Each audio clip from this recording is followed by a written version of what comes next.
Hey guys, tonight we journey back to a place that once pulsed with quiet precision.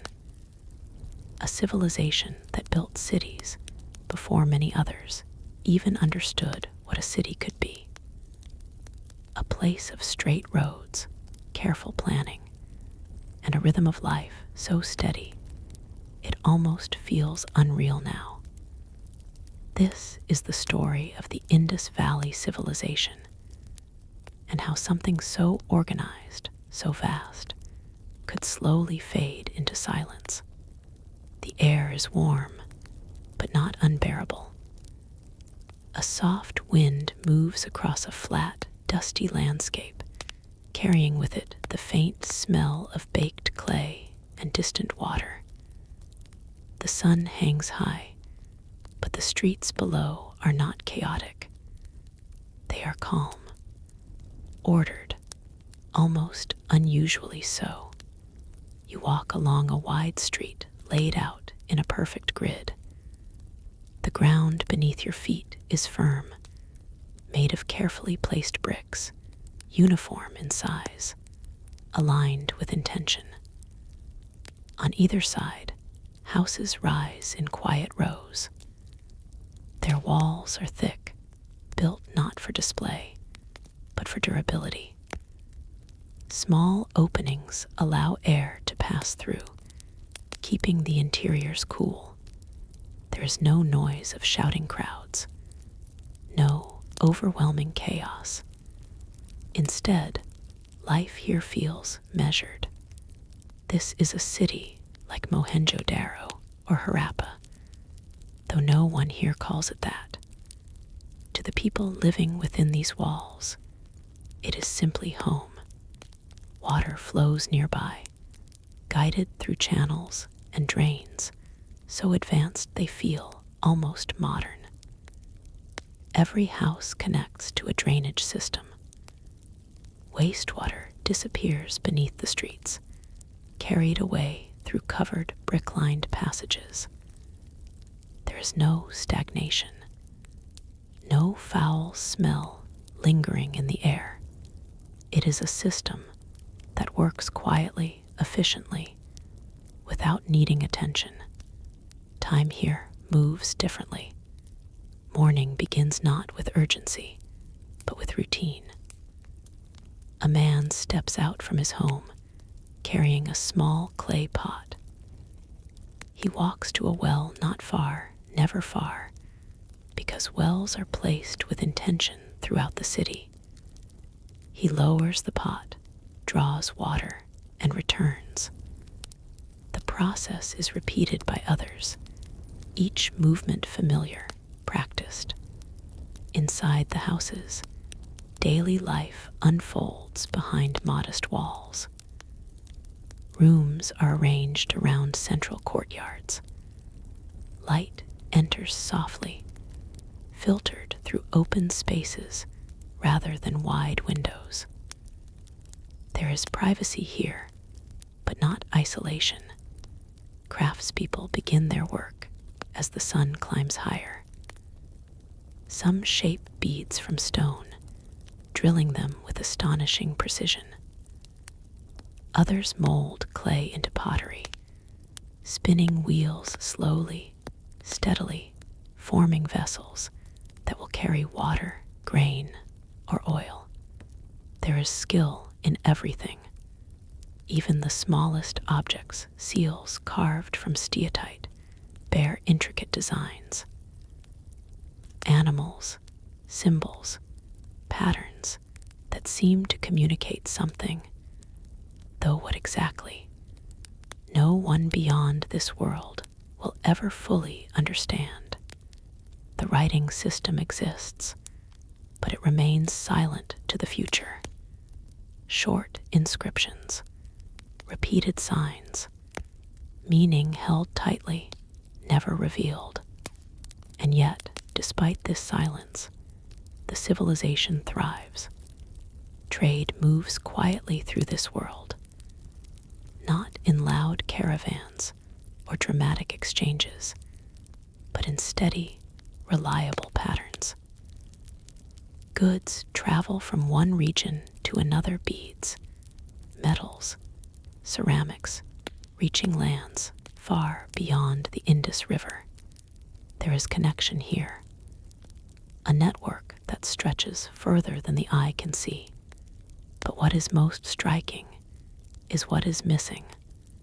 There are no grand palaces towering above the city, no massive statues of kings demanding attention, no clear signs of rulers imposing dominance over others. Power, if it exists, is subtle. Organization is everywhere, but authority is invisible. It is as if the entire civilization operates on an unspoken agreement, a shared understanding of how things should be. Days pass, then months, then years. The rhythm remains steady, but somewhere beyond the edges of this calm existence, something begins to shift. Far to the north, in the distant mountains where rivers are born, the climate is changing slowly, almost imperceptibly. Glaciers that once fed the great rivers begin to behave differently. Seasonal patterns start to shift. The rivers, lifelines of this civilization, are not as predictable as they once were. At first, no one notices. A river runs slightly lower one year, then slightly higher the next. It feels like variation, not warning. Farmers continue their work along the fertile floodplains. Crops grow as they always have. Wheat, barley, and other staples sustain the population.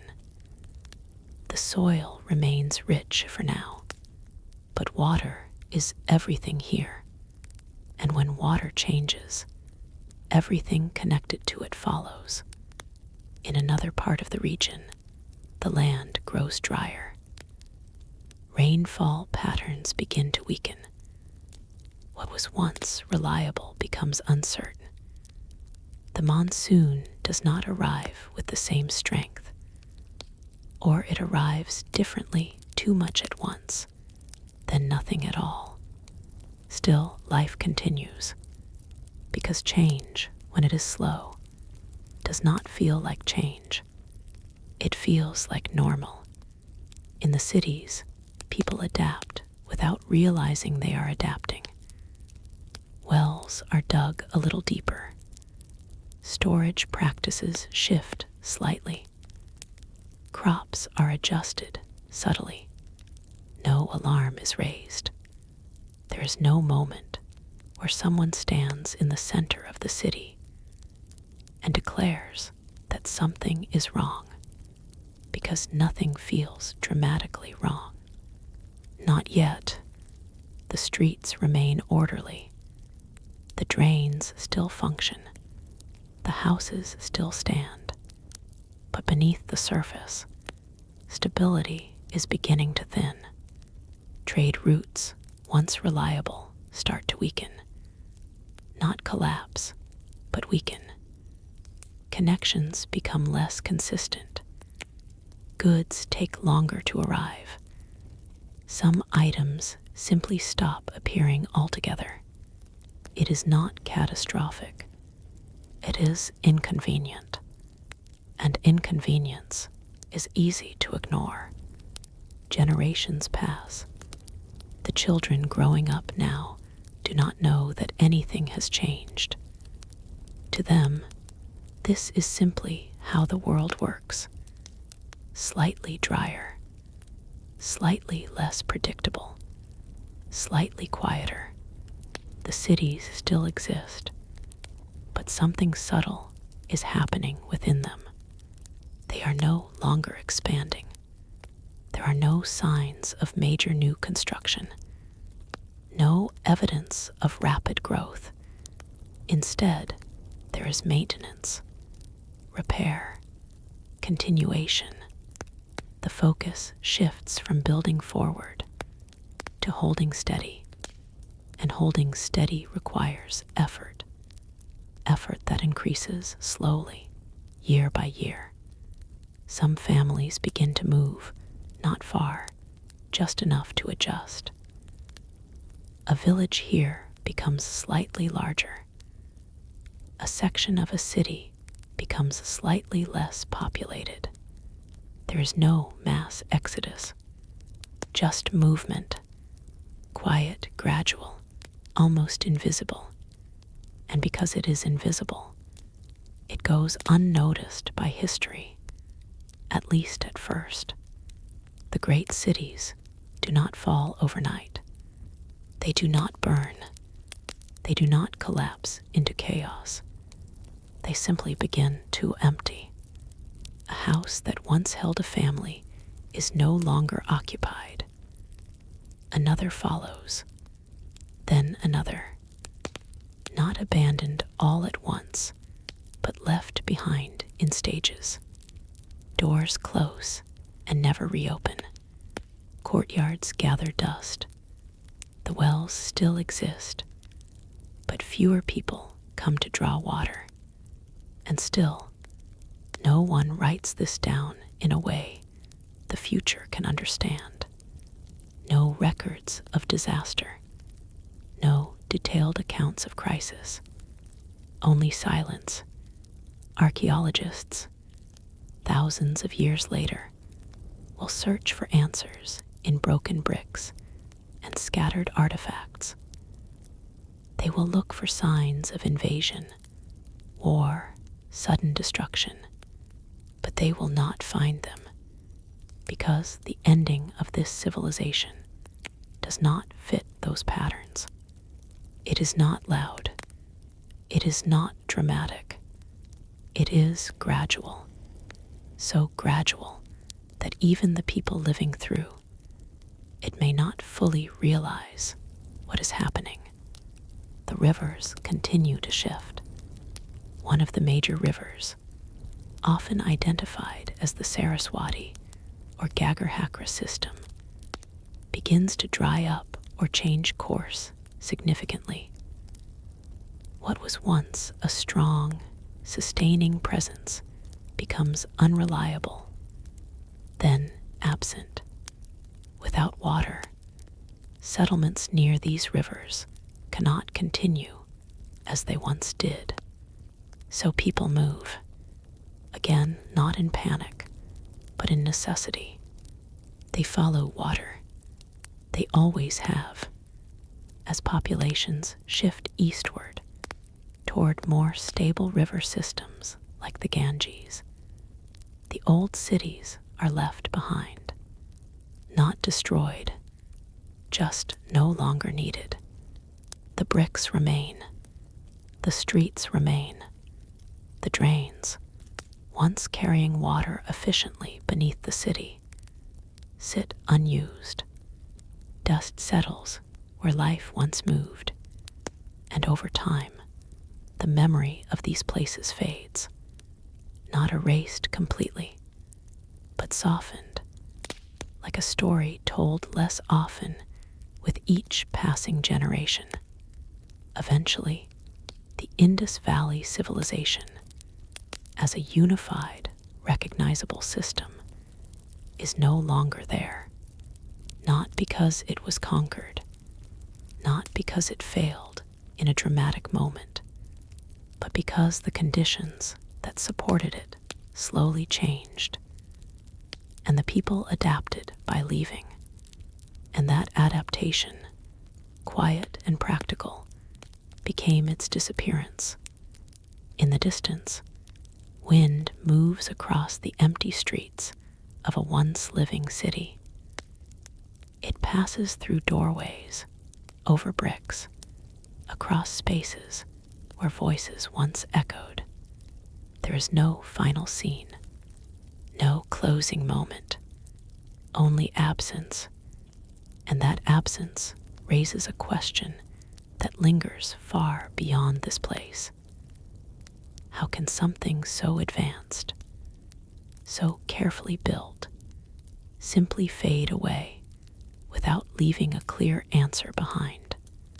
That question will follow us into the next part of this journey, where the clues become more scattered and the silence grows even deeper. The wind does not stop. It continues to move through the empty streets, as if nothing has changed, as if the absence of people is not something worth noticing. Dust gathers in thin layers along the edges of the once perfect roads, settling into the cracks between bricks that were placed with such care. The city still exists in form, but not in function. Time passes differently now.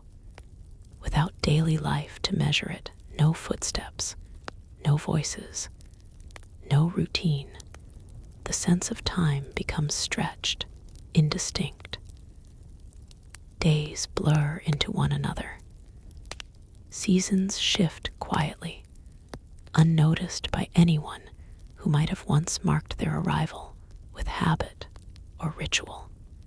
But far from these silent streets, life has not ended. It has simply moved. To the east, closer to the Ganges basin, new patterns begin to emerge. Small settlements grow where water is more reliable. The land there feels different, less rigid, less planned. Villages expand organically rather than according to strict grids.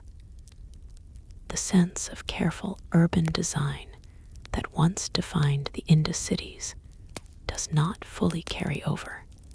Something has changed, not just in location, but in mindset. The people who arrive in these new regions bring knowledge with them, skills in farming, pottery, craftsmanship. But the structure of their society begins to loosen. The precision that once shaped entire cities becomes less central. Survival adapts to the new environment, and with it, priorities shift. Back in the old cities, the signs of departure become more visible over time. Roofs begin to weaken without maintenance. Wooden beams decay slowly under the weight of heat and occasional rain.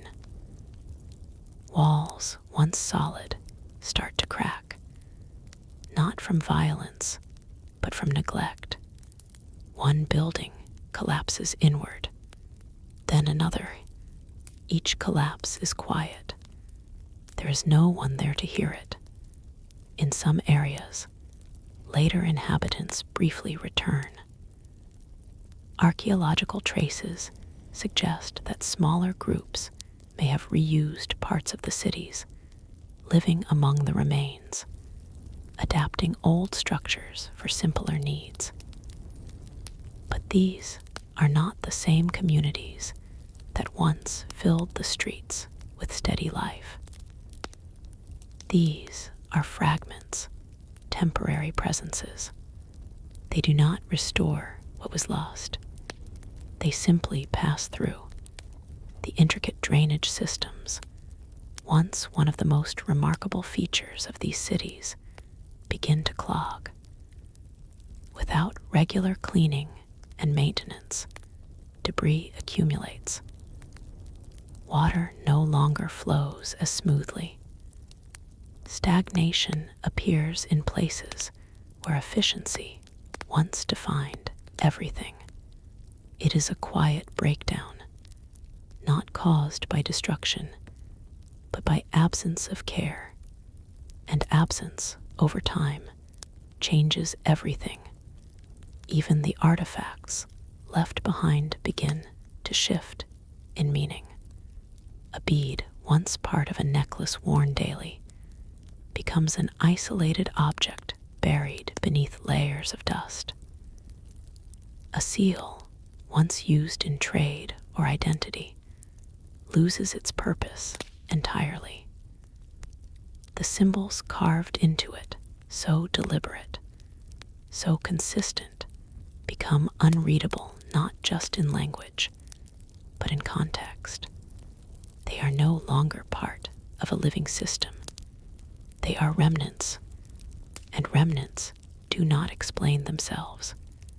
Generations continue to pass in the new settlements. Stories may still exist, fragments of memory carried through oral tradition, but they begin to change. Details fade, locations blur. What was once a lived experience becomes something closer to distant legend.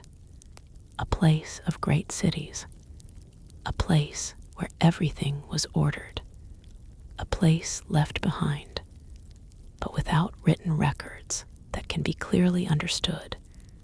These memories cannot anchor themselves firmly in history. They drift, becoming less precise with each retelling, and eventually they disappear altogether. What remains is the land. The rivers continue their slow transformations. Some shift course gradually, carving new paths across the plains. Others weaken, becoming seasonal or disappearing entirely. The balance between water and land, once stable enough to support vast urban centers, no longer holds in the same way. Climate does not announce its changes. It does not declare itself. It simply alters patterns, rainfall, temperature, flow. And those alterations ripple outward into everything else. Agriculture adjusts again. Crops suited for one region may not thrive in another. Farming becomes more localized, less standardized. Storage practices change. Trade networks, already weakened, become less extensive. Connections narrow, and with narrower connections comes a different kind of life, more isolated, more dependent on immediate surroundings rather than distant exchange. This is not collapse in the dramatic sense. It is transformation, but transformation, when viewed from a distance of thousands of years, can look like disappearance, because the recognizable shape of the Indus Valley Civilization, the cities, the systems, the uniformity, no longer exists. Only its influence remains, scattered and subtle. Archaeologists, much later, will try to reconstruct this story from fragments. They will uncover the cities, buried beneath layers of earth. They will find the bricks, still aligned in patterns that suggest careful planning. They will trace the drainage systems, marveling at their sophistication. They will ask the same question again and again. What happened here? And the answers will not be simple. Some will point to climate change, the shifting rivers, the weakening monsoon, the gradual drying of critical water sources. Others will suggest that environmental stress led to economic decline, which in turn led to social change. There will be theories of disease, though evidence remains uncertain.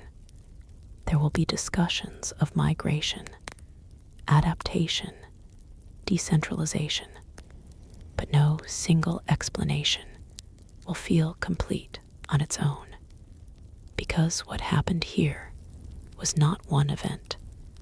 It was many small changes, layered over time, each one manageable, each one survivable, until eventually the system as a whole could no longer sustain itself in the same form.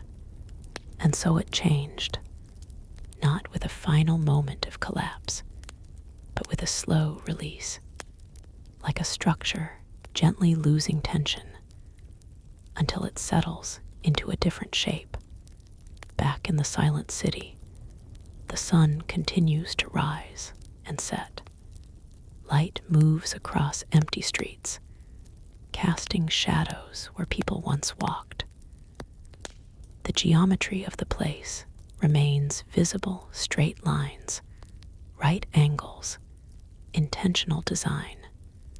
But without life, it feels incomplete. A space built for activity now holds stillness instead. Occasionally, the wind uncovers something, a fragment of pottery, the edge of a brick, a small object half buried. These brief exposures hint at what lies beneath, but they do not tell the full story. They cannot, because the full story was never written in a way that survived. The script of the Indus Valley Civilization remains undeciphered. The symbols carved into seals and tablets resist translation. Without understanding the language, a direct voice from this civilization remains just out of reach. And without that voice, interpretation fills the gap. Carefully, cautiously, but never completely. This creates a different kind of historical space, one defined not just by what is known, but by what is uncertain, a silence that invites questions, but does not easily answer them.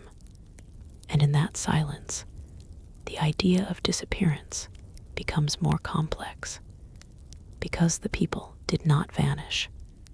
They moved, adapted, continued in new forms. But the civilization, the specific way of organizing life, the urban precision, the interconnected systems, that did fade. And what replaces it is not identical. It is something else, something shaped by new conditions, new challenges, new environments. If you stand at the edge of one of these ancient cities now, looking across the remains, it does not feel like a place that was destroyed. It feels like a place that was left, carefully, gradually, without urgency. And that difference matters, because it changes how we understand not just the past, but the nature of civilizations themselves. They do not always end in fire or conflict. Sometimes they simply adjust until they are no longer recognizable as what they once were. And in that transformation, the boundary between ending and continuing becomes difficult to define. The Indus Valley did not leave behind a clear conclusion. It left behind a process, one that unfolded slowly, quietly, almost invisibly. And that process continues to unfold in the questions we still ask today. As the light fades once more over the empty streets, the silence remains, not as an absence of meaning, but as a reminder that not all histories are meant to be fully understood. Some are meant to be observed, piece by piece, clue by clue, without ever reaching a final, certain answer. And it is within that uncertainty that the story continues. The silence does not feel empty anymore. It begins to feel layered, as if beneath the stillness there are faint impressions of what once existed here, patterns that have not entirely vanished, only become harder to see. The lines of the streets, the symmetry of the buildings, the placement of wells and drains. All of it suggests intention. Not random growth, but deliberate design. And that design raises another question. Who organized all of this? Because the more closely these cities are observed, the more unusual they become. In many other ancient civilizations, signs of power are easy to identify. Large palaces, royal tombs, monuments built to display authority. Evidence of rulers who shaped the world around them through visible dominance. But here, that clarity is missing. There are no obvious kings carved into stone. No massive statues declaring control. No inscriptions praising a ruler's victories or lineage. The cities are sophisticated, but the structure of leadership remains hidden. It suggests a different kind of organization. Perhaps power was distributed rather than concentrated. Perhaps decisions were made through systems that did not rely on a single visible authority. Or perhaps leadership existed in forms that simply did not leave behind the same kinds of evidence. Whatever the case, the result was a civilization that functioned with remarkable consistency across a vast region. Standardized bricks appear in city after city, identical in proportion. Weights used in trade follow precise measurements, suggesting a shared system of value. Urban planning principles repeat with striking similarity, even across distant locations. This level of uniformity implies connection, communication, agreement, and yet, without written records that can be read, the mechanism behind that agreement remains unclear. It is like seeing the outcome of a conversation without ever hearing the words. As the cities slowly emptied, this system of coordination likely weakened as well. Without strong connections between regions, standardization becomes harder to maintain. Local variations begin to appear. Differences that were once minimized start to grow. Over time, the sense of a unified civilization fades, replaced by smaller, more independent communities. This fragmentation does not mean failure. It means adaptation. But adaptation often leaves behind complexity in favor of simplicity. Systems that require widespread coordination become difficult to sustain when conditions change. What replaces them is more flexible, more immediate, but less interconnected. And so, the wide network that once defined the Indus Valley gradually contracts.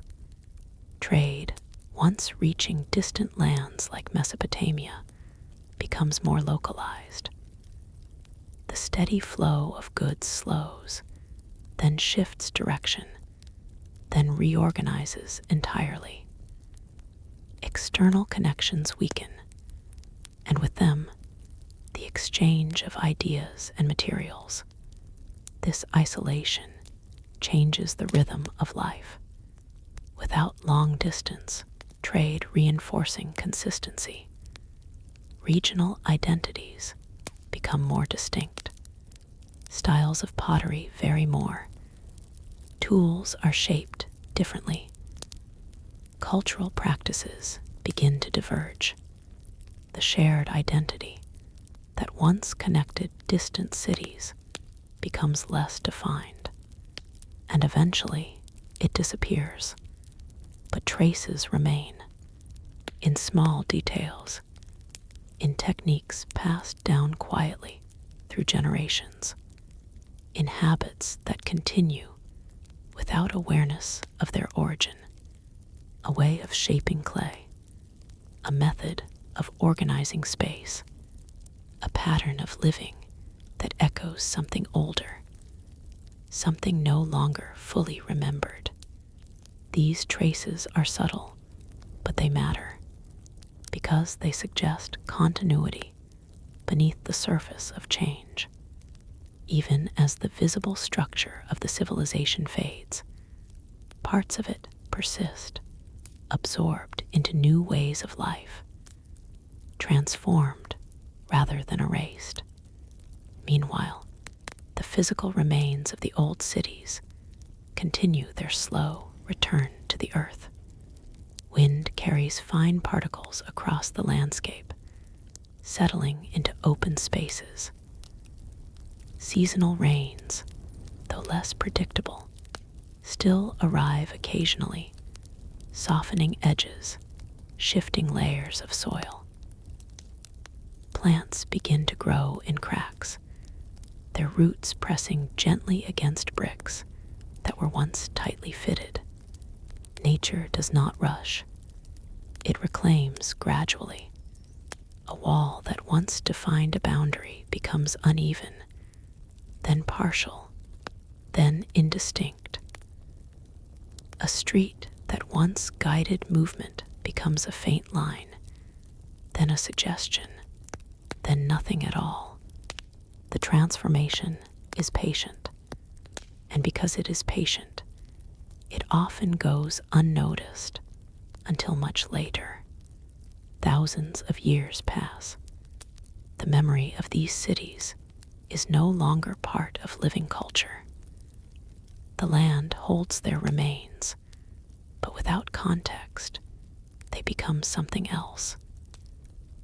Mounds, raised areas of earth that hint at something buried beneath, but do not immediately reveal their significance. People live nearby, sometimes even on top of these ancient sites, without fully knowing what lies below. Bricks from old structures are occasionally reused, taken from the ground, and incorporated into new buildings.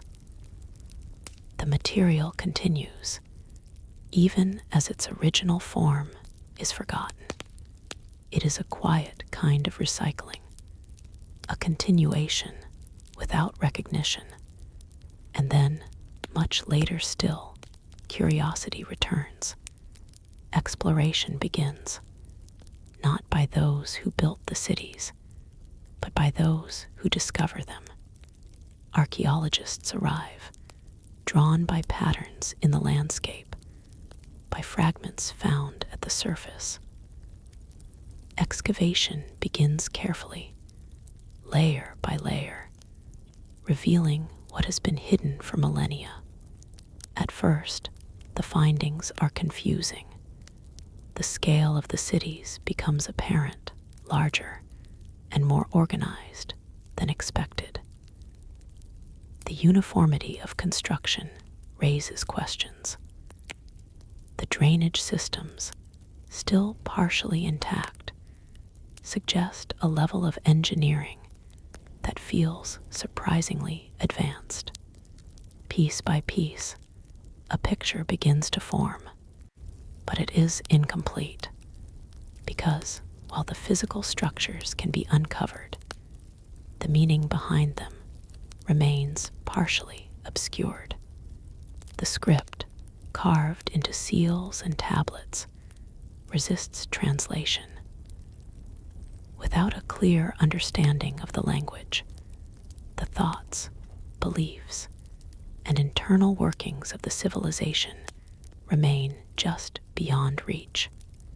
It is like listening to a voice through a barrier.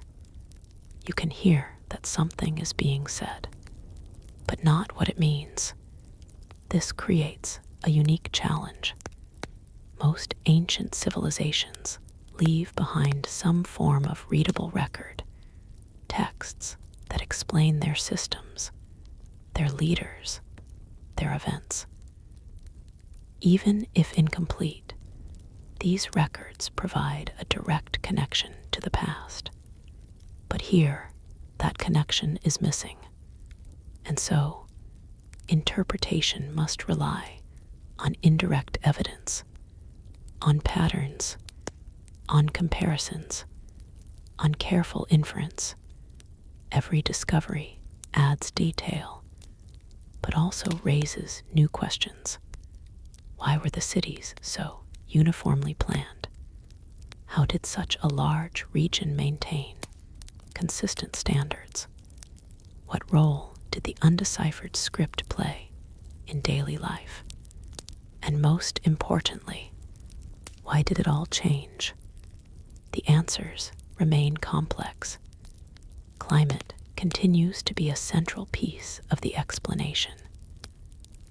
The shifting rivers, the changing monsoon patterns, the gradual drying of certain regions, all of these factors would have placed increasing pressure on the systems that supported urban life. But environmental change alone does not fully explain the social transformation. Human response matters just as much. How people adapt, how they reorganize, how they choose to move or stay. These decisions shape the outcome as much as the conditions themselves. In the case of the Indus Valley, the response appears to have been gradual relocation rather than resistance, a shift rather than a collapse. And that distinction changes the way the story feels. It is not a tragedy in the traditional sense. It is not a story of sudden loss. It is something quieter, a long transition stretching across generations, so long that it becomes difficult to define where the civilization truly ends. Was it when the largest cities were mostly empty? Was it when trade networks weakened beyond recovery? Was it when cultural uniformity gave way to regional variation? Or was it something even less defined, a slow fatting without a clear boundary? The answer depends on how you choose to look at it. From one perspective, the Indus Valley Civilization disappeared. From another, it simply transformed into something else. And both perspectives hold some truth. As the excavation continues, more details emerge. Granaries that once stored food, bathing areas that suggest attention to cleanliness and ritual, residential spaces that indicate a concern for privacy and organization. Each discovery adds to the understanding of how people lived, but not entirely why things changed. And so, the silence remains part of the story, not as a gap to be filled completely, but as a feature to be acknowledged, a reminder that some parts of the past do not resolve into clear narratives. They remain open, unfinished, as the sun sets once again over the reconstructed outlines of these ancient cities. The shadows stretch across ground that has seen both presence and absence. The wind moves through again, just as it did before, but now it carries something else. Not voices, not memories in the traditional sense, but the awareness that this place was once full of life, so steady, so organized, that its quiet ending feels almost impossible to fully grasp. And that feeling stays, not as a conclusion, but as something that continues into the next layer of the story, where even deeper uncertainties begin to take shape. Those uncertainties begin to gather in the smallest details, not in the grand layout of the cities, which still speaks clearly of order and intention, but in the subtle inconsistencies that appear toward the later phases of occupation. Bricks that no longer follow the exact same proportions. Repairs that seem less precise than the original construction. Layers of rebuilding that suggest something is being maintained, but not quite with the same care as before. It is not immediate decline. It is variation, and variation in a system once defined by uniformity becomes meaningful. In some areas, evidence suggests that streets were no longer kept as clean as they once had been. Debris begins to accumulate in places that were previously managed with quiet efficiency. Drainage channels, though still present, show signs of irregular upkeep. The system is still there, but the consistency behind it is starting to loosen. This shift does not indicate collapse. It indicates strain. Something is requiring more effort than before. Something that was once automatic now needs attention, and that attention is not always available. In certain homes, modifications appear walls added or repositioned, spaces divided differently than in earlier designs. These changes suggest adaptation to new needs, perhaps accommodating different family structures or shifting uses of space, but they also suggest that the original plan is no longer being followed as strictly. The city begins to feel less like a unified design and more like a place adjusting in real time. Elsewhere, storage areas, once capable of holding significant quantities of grain, show differences in use. Some appear less full, others repurposed. It is difficult to say whether this reflects reduced agricultural output, changes in distribution, or something else entirely. But again, the pattern points toward transition, not failure, just change. Trade artifacts provide another layer of subtle evidence.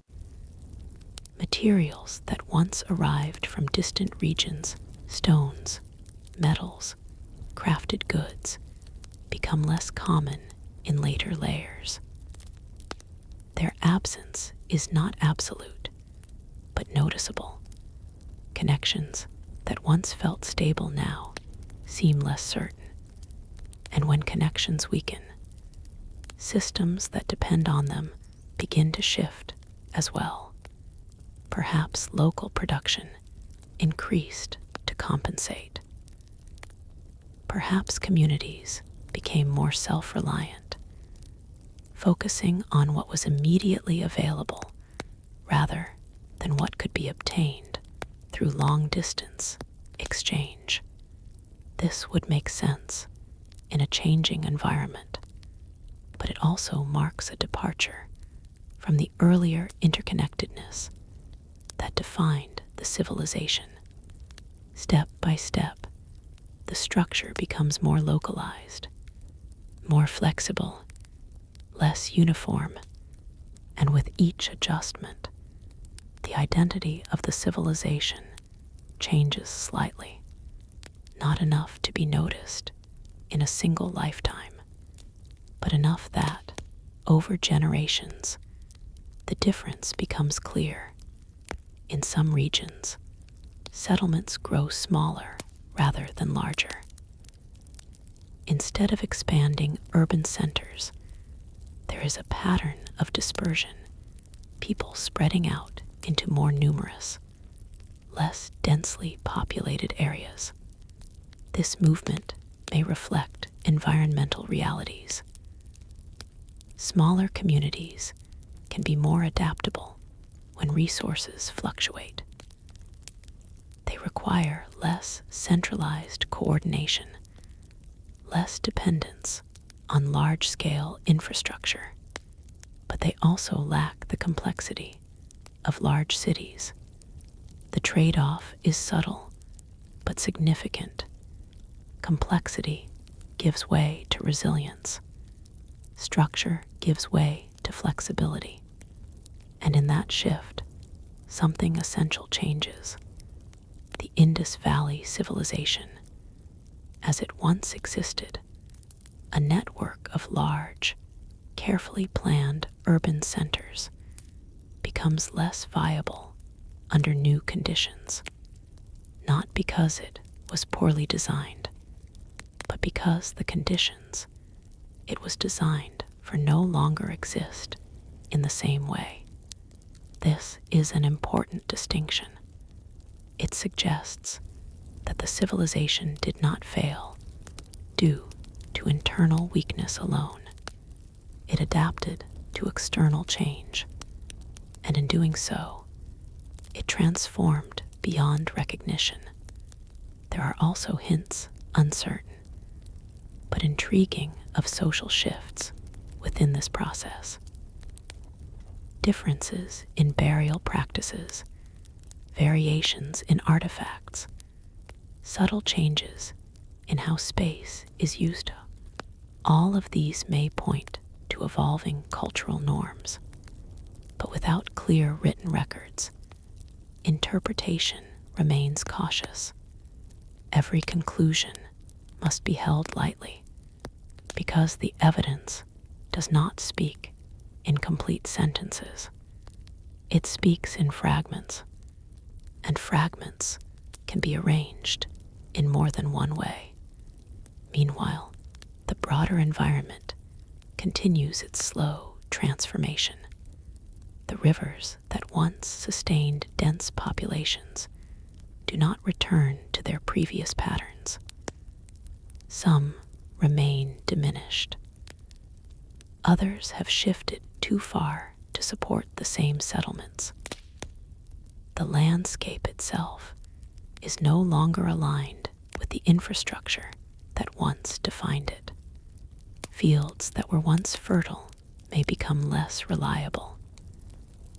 Irrigation, if it existed in certain forms, becomes harder to maintain without consistent water sources.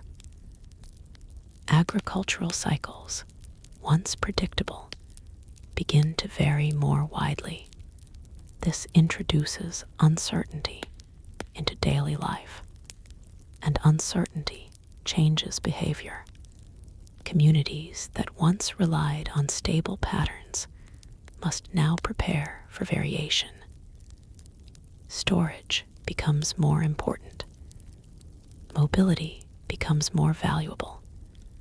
Fixed systems become less practical.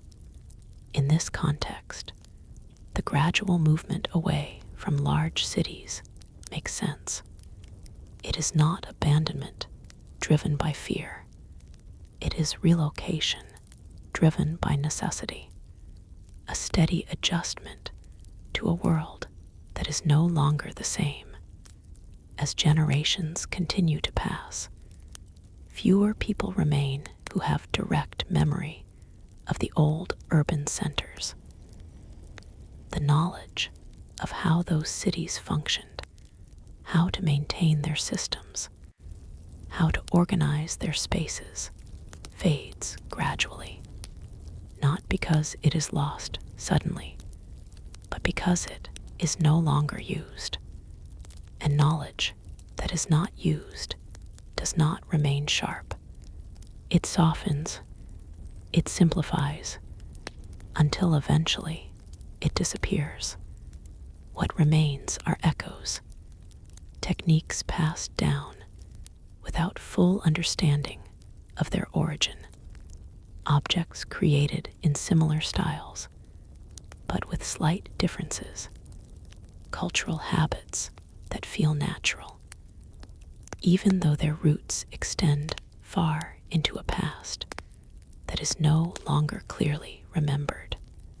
This is how continuity often works, not through exact preservation, but through transformation.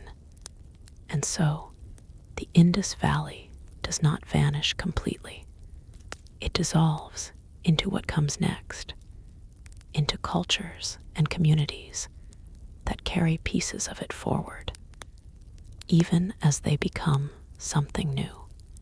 Back at the old sites, the process of decay continues without interruption. Walls crumble further. Layers of sediment build up over the remains. What was once visible becomes buried. What was once central becomes hidden. Centuries turn into millennia, and the cities become part of the landscape itself. Their outlines softened, their presence reduced to subtle rises in the terrain, unremarkable to those who do not know what lies beneath. And yet, even in this buried state, they endure, not as living places, but as records, silent but persistent, waiting to be uncovered. When they are finally rediscovered, the sense of mystery returns immediately. The scale, the organization, the precision, all of it suggests a level of development that challenges earlier assumptions about ancient societies in this region. It forces a reevaluation, a recognition that something complex existed here long before it was fully understood. And with that recognition comes renewed curiosity. Researchers begin to piece together timelines, comparing layers of occupation across different sites. Patterns emerge, but they are not perfectly aligned. Some areas decline earlier, others continue longer. The process is not uniform, which reinforces the idea that this was not a single event, but a series of overlapping transitions, different places responding in different ways at different times, all connected by broader environmental and social shifts, but not identical in their experience. This unevenness adds depth to the story. It prevents it from being simplified into a single explanation, because real change rarely happens all at once or in exactly the same way everywhere. It unfolds unevenly, quietly, sometimes almost invisibly, and it is only when viewed from a great distance, across centuries, across layers of earth, that the full pattern begins to take shape. Even then, it remains incomplete. There are still gaps, still questions that resist clear answers, and perhaps that is part of what makes this story linger. It does not resolve neatly. It does not offer a final, definitive conclusion. Instead, it leaves space for uncertainty, for interpretation, for continued exploration. As the light fades once more over the ancient remains, there is a sense that the story is not entirely in the past, not because the civilization still exists in its original form, but because its transformation, its quiet shift from one state to another mirrors something broader, something that extends beyond this specific place and time. A reminder that even the most stable systems are shaped by conditions beyond their control. And when those conditions change, adaptation follows. Not always dramatically, not always visibly, but steadily, until eventually the familiar becomes something else. And the question is no longer just why the Indus Valley disappeared, but how many other stories have followed a similar path, leaving behind only fragments, waiting to be understood. That question lingers longer than expected, because once it appears, it does not remain limited to the Indus Valley alone. It begins to expand outward, touching other places, other times, other civilizations that seem stable, until they are not. And yet, the Indus case remains distinct, not because it is the only one that changed, but because of how quietly it did so. There is no single layer in the earth that marks a sudden end, no clear dividing line where one moment becomes another. Instead, there is a gradual blending, earlier patterns fading as later ones emerge, overlapping just enough to make the transition difficult to define. Archaeologists often rely on these layers to understand time, but here, the layers resist sharp boundaries. They merge, and in that merging, the sense of a clean ending disappears. This creates a different kind of narrative, one that does not move from rise to peak to fall in a straight line, but instead spreads outward, branching into multiple paths.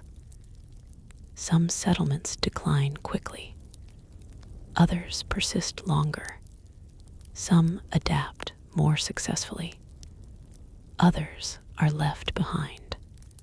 It is not one story. It is many, connected but not identical.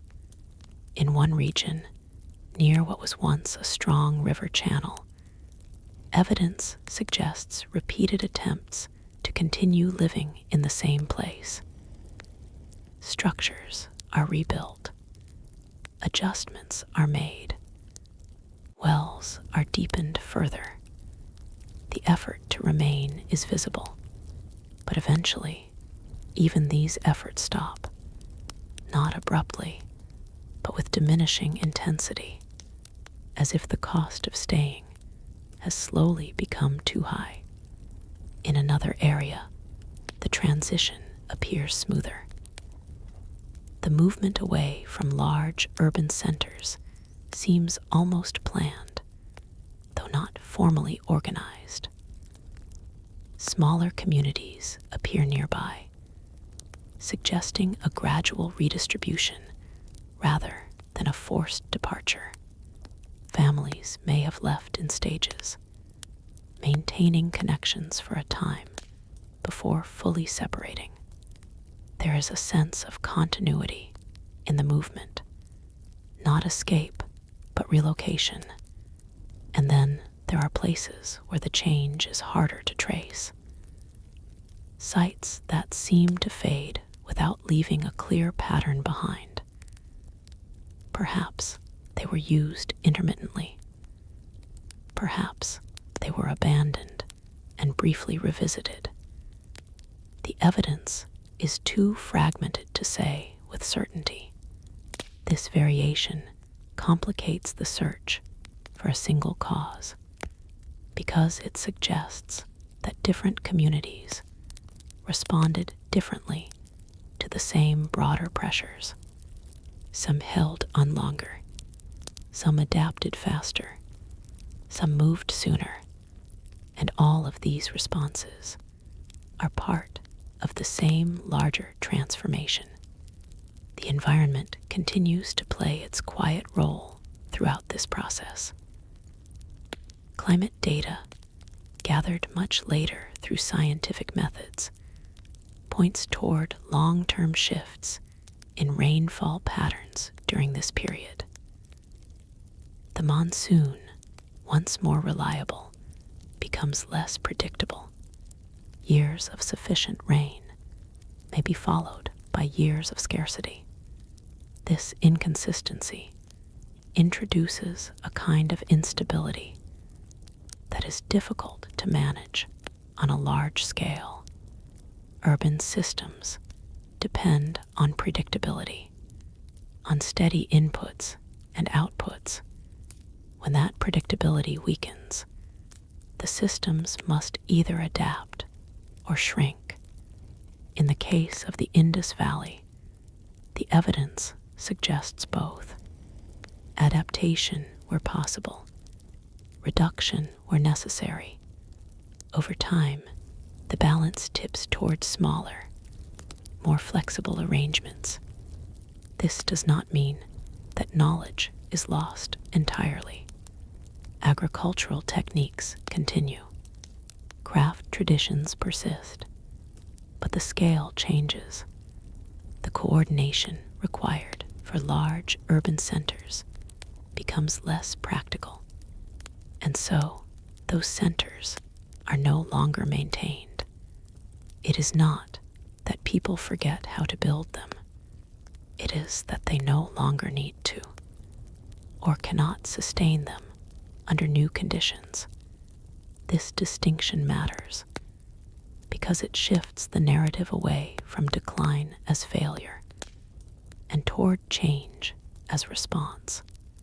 The civilization did not simply break.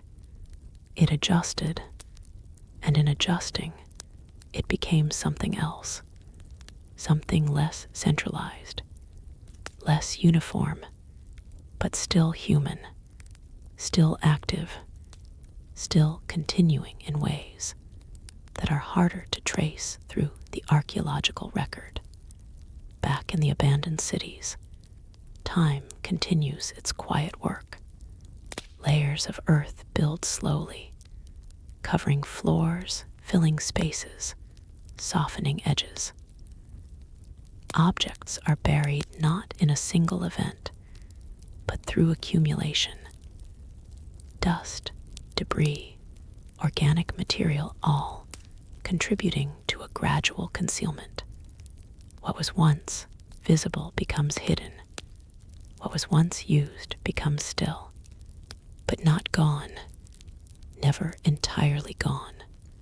When excavations uncover these spaces again, there is often a sense of interruption, as if the past was paused rather than ended. Rooms appear with objects still in place, tools left behind, pathways intact. It does not look like a place that was destroyed in haste. It looks like a place that was left, with the expectation that it might still be there later.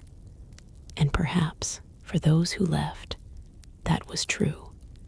Perhaps they believed they would return, or perhaps they simply did not see their departure as permanent, just another adjustment, another step in an ongoing process. But over time, that process led further and further away, until return was no longer practical, and the cities remained, waiting without expectation. The absence of written explanation continues to shape how this story is understood. Without direct accounts, interpretation relies on patterns, correlations, and careful reasoning. It requires patience, a willingness to accept partial answers, and sometimes to accept that certain answers may never be fully known. This uncertainty is not a weakness of the story, It is part of its character. It invites a different kind of attention, less focused on certainty, more open to possibility. Different theories continue to be explored. Some suggest that tectonic activity may have played a role in altering river courses, contributing to the environmental shifts. Others look at the broader regional interactions, considering how neighboring cultures may have influenced or been influenced by these changes. There are even discussions about internal social dynamics, whether gradual shifts in population distribution may have altered the balance within the civilization itself. None of these ideas stand alone as complete explanations, but together they form a layered understanding, a recognition that complex systems rarely change for a single reason. They respond to multiple pressures at once, and those pressures interact in ways that are not always easy to separate. As the investigation continues, the story remains open. New discoveries add detail. New methods provide different perspectives. But the central experience of the Indus Valley, the quiet transformation, the gradual shift from one form to another remains consistent. It is a story without a sharp ending, a story that dissolves rather than concludes, and that quality gives it a different kind of weight because it reflects something that feels familiar, even beyond history. The idea that change often happens slowly, that systems adapt until they are no longer recognizable, that continuity and disappearance can exist at the same time.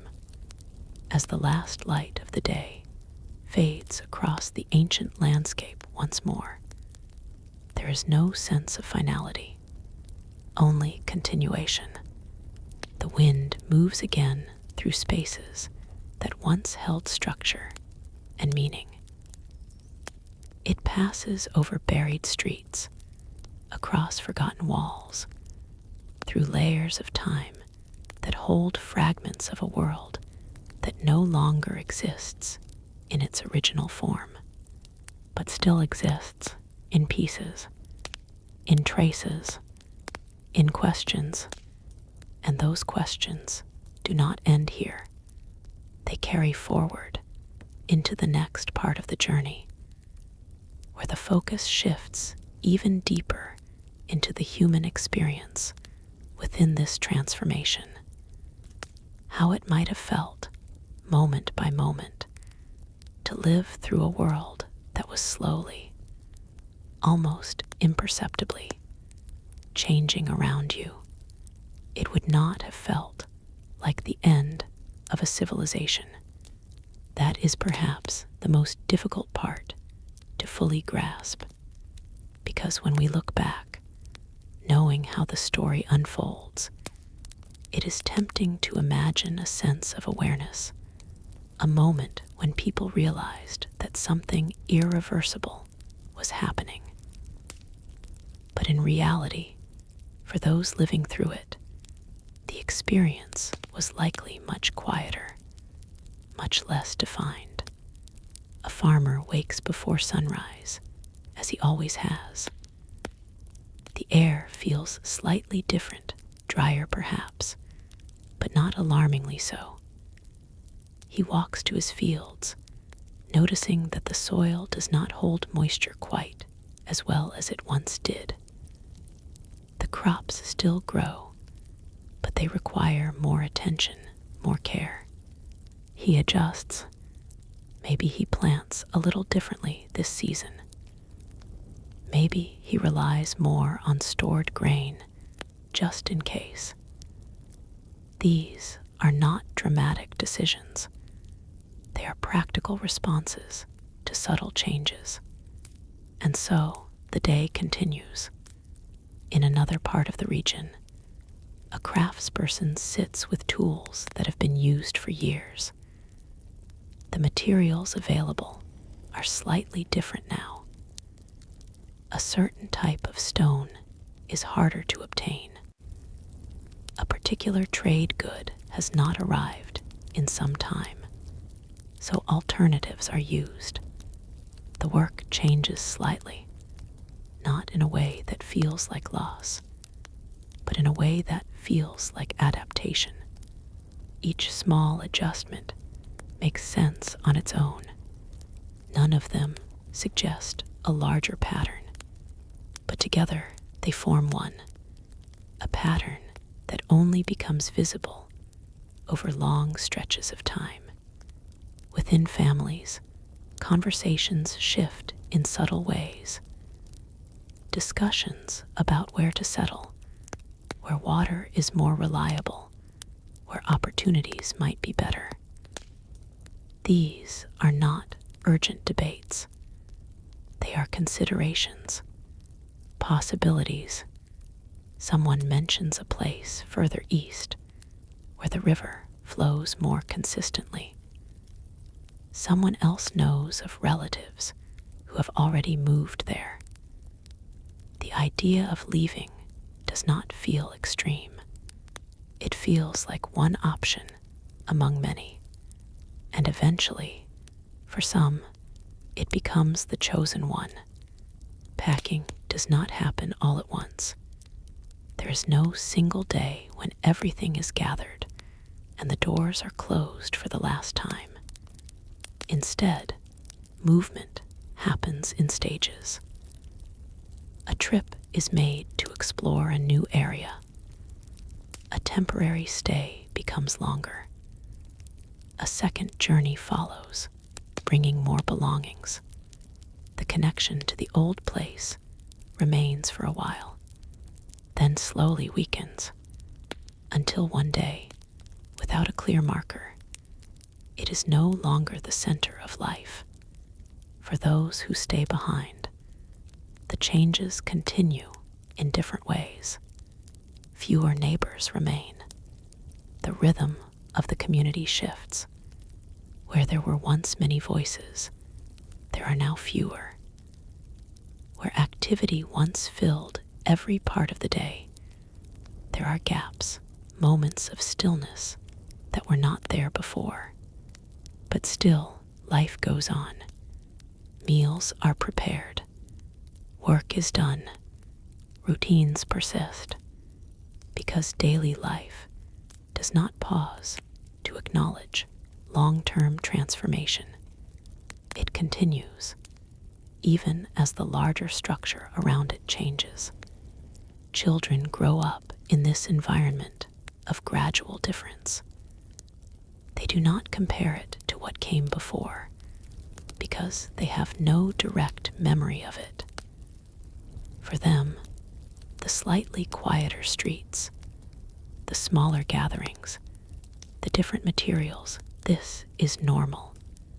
And what feels normal is rarely questioned. This generational shift is important. It allows change to settle without resistance, not because people accept loss, but because they do not experience it as loss in the same way. They experience it as reality. Over time, the identity of the place shifts as well.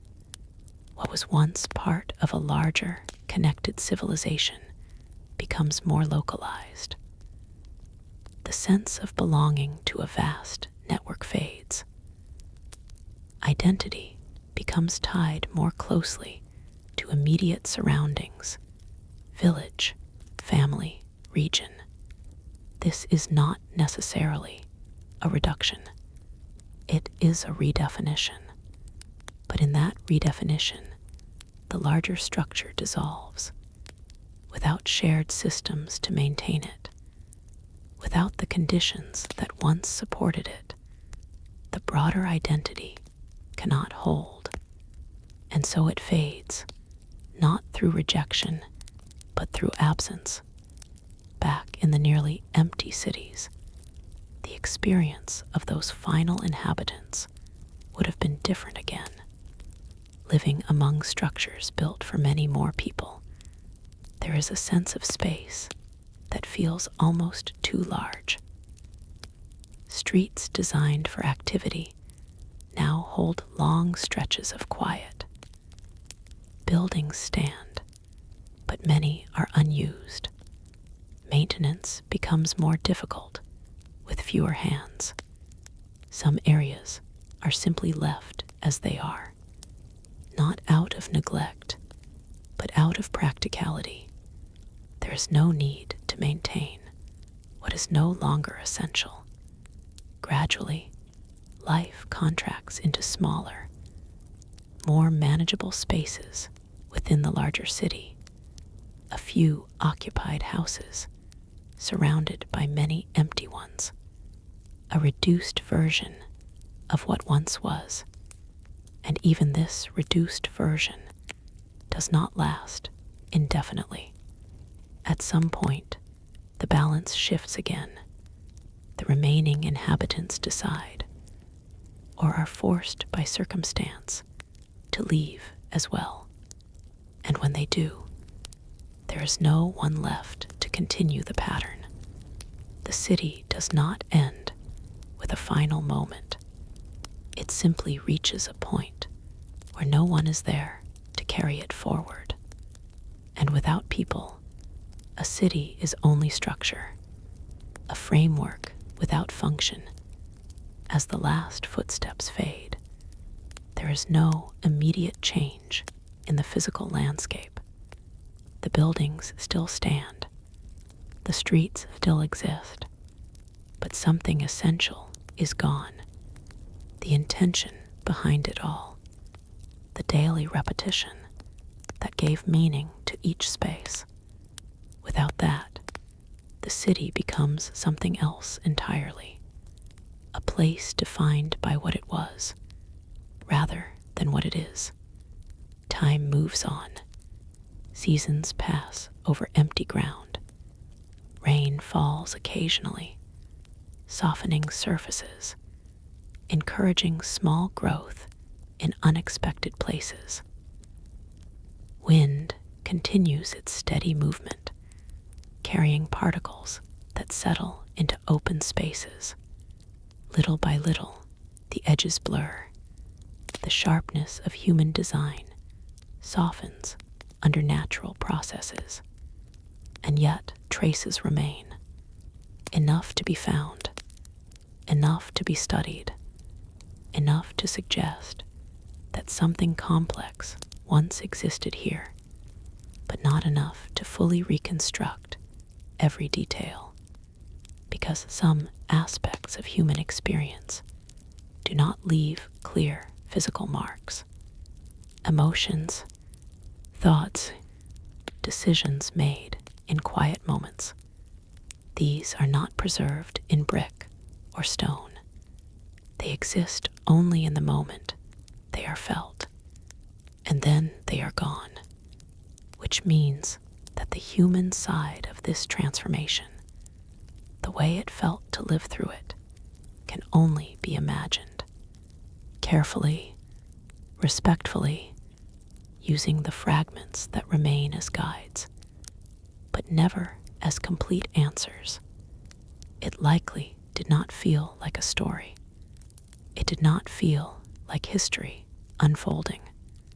It felt like life, ordinary, continuous, adapting, until eventually, what had once been familiar was no longer present, and what replaced it was accepted, because it was all that remained. This perspective shifts the focus away from disappearance as a dramatic event, and toward change as a lived experience, a process that unfolds slowly enough to be absorbed into daily routine, so slowly that it becomes difficult to separate from normal life. And that is perhaps why the Indus Valley Civilization feels so elusive, not because it left no traces, but because its ending does not align with the way we often expect endings to happen. There is no single moment to point to, no clear before and after, only a long transition, one that continues to echo through the questions we still ask. As the quiet settles once more over the remains of these ancient places, there is a sense that the story is not entirely about what was lost. It is about how people respond to change, how they adjust, move, adapt, continue, even when the larger structure around them is shifting in ways they may not fully see. And in that sense, the story does not feel distant. It feels familiar, a reminder that even the most carefully built systems exist within conditions that can change. And when they do, life does not stop. It moves slowly, quietly, forward into something new, even if that new form no longer carries the same name. What begins to emerge when looking at the final traces of this long transition is not a single collapse, but a slow reshaping of human geography itself. The map of life shifts, not abruptly, but through countless small decisions made across generations. Rivers that once supported dense urban life now guide smaller communities. Fields that once fed large city populations now support more scattered settlements.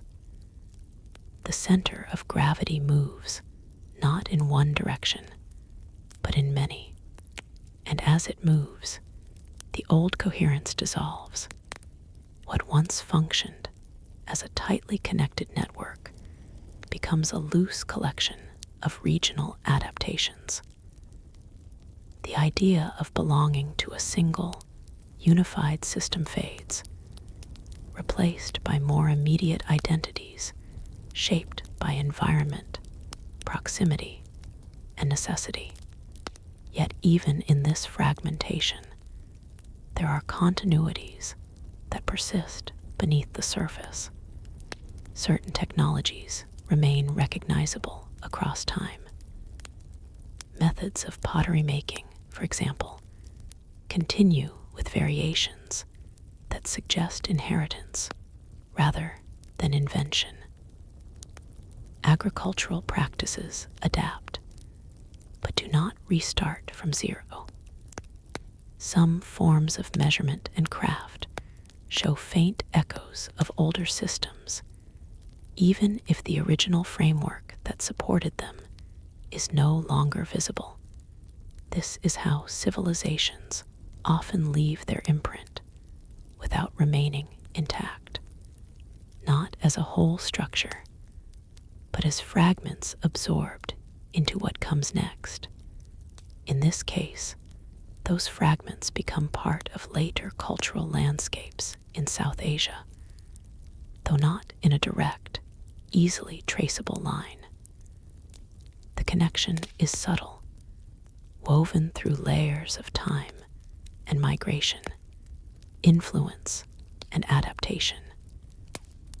It is not a simple handover from one civilization to another, but a gradual blending of inherited knowledge into new contexts.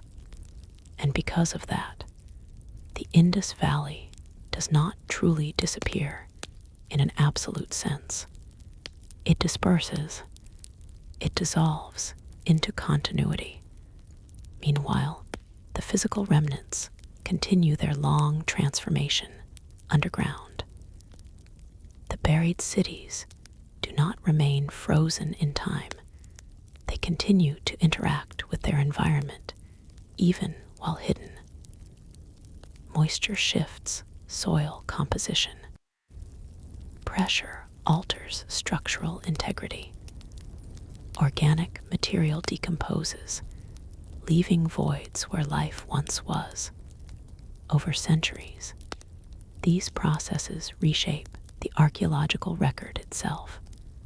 What is uncovered later is not a perfect snapshot of the past, but a version filtered through time's own slow distortion. This is why reconstruction is always partial, because the evidence is always incomplete. And yet, despite this incompleteness, the outlines are strong enough to suggest something remarkable had been there. A civilization that achieved urban sophistication without leaving behind easily readable narratives of its own identity. This absence of direct explanation has shaped how it is interpreted for generations. Without texts that can be confidently translated, without clear records of rulers or events, interpretation must rely on indirect evidence. This creates space for multiple theories, each attempting to fill the silence in different ways. Environmental change remains one of the strongest explanations. The gradual drying of river systems, the shifting monsoon patterns, and possible changes in tectonic activity all point toward a landscape in transition. These factors would not have destroyed the civilization instantly, but they would have steadily altered its ability to sustain large urban populations. Over time, even a highly organized system would struggle under persistent environmental stress.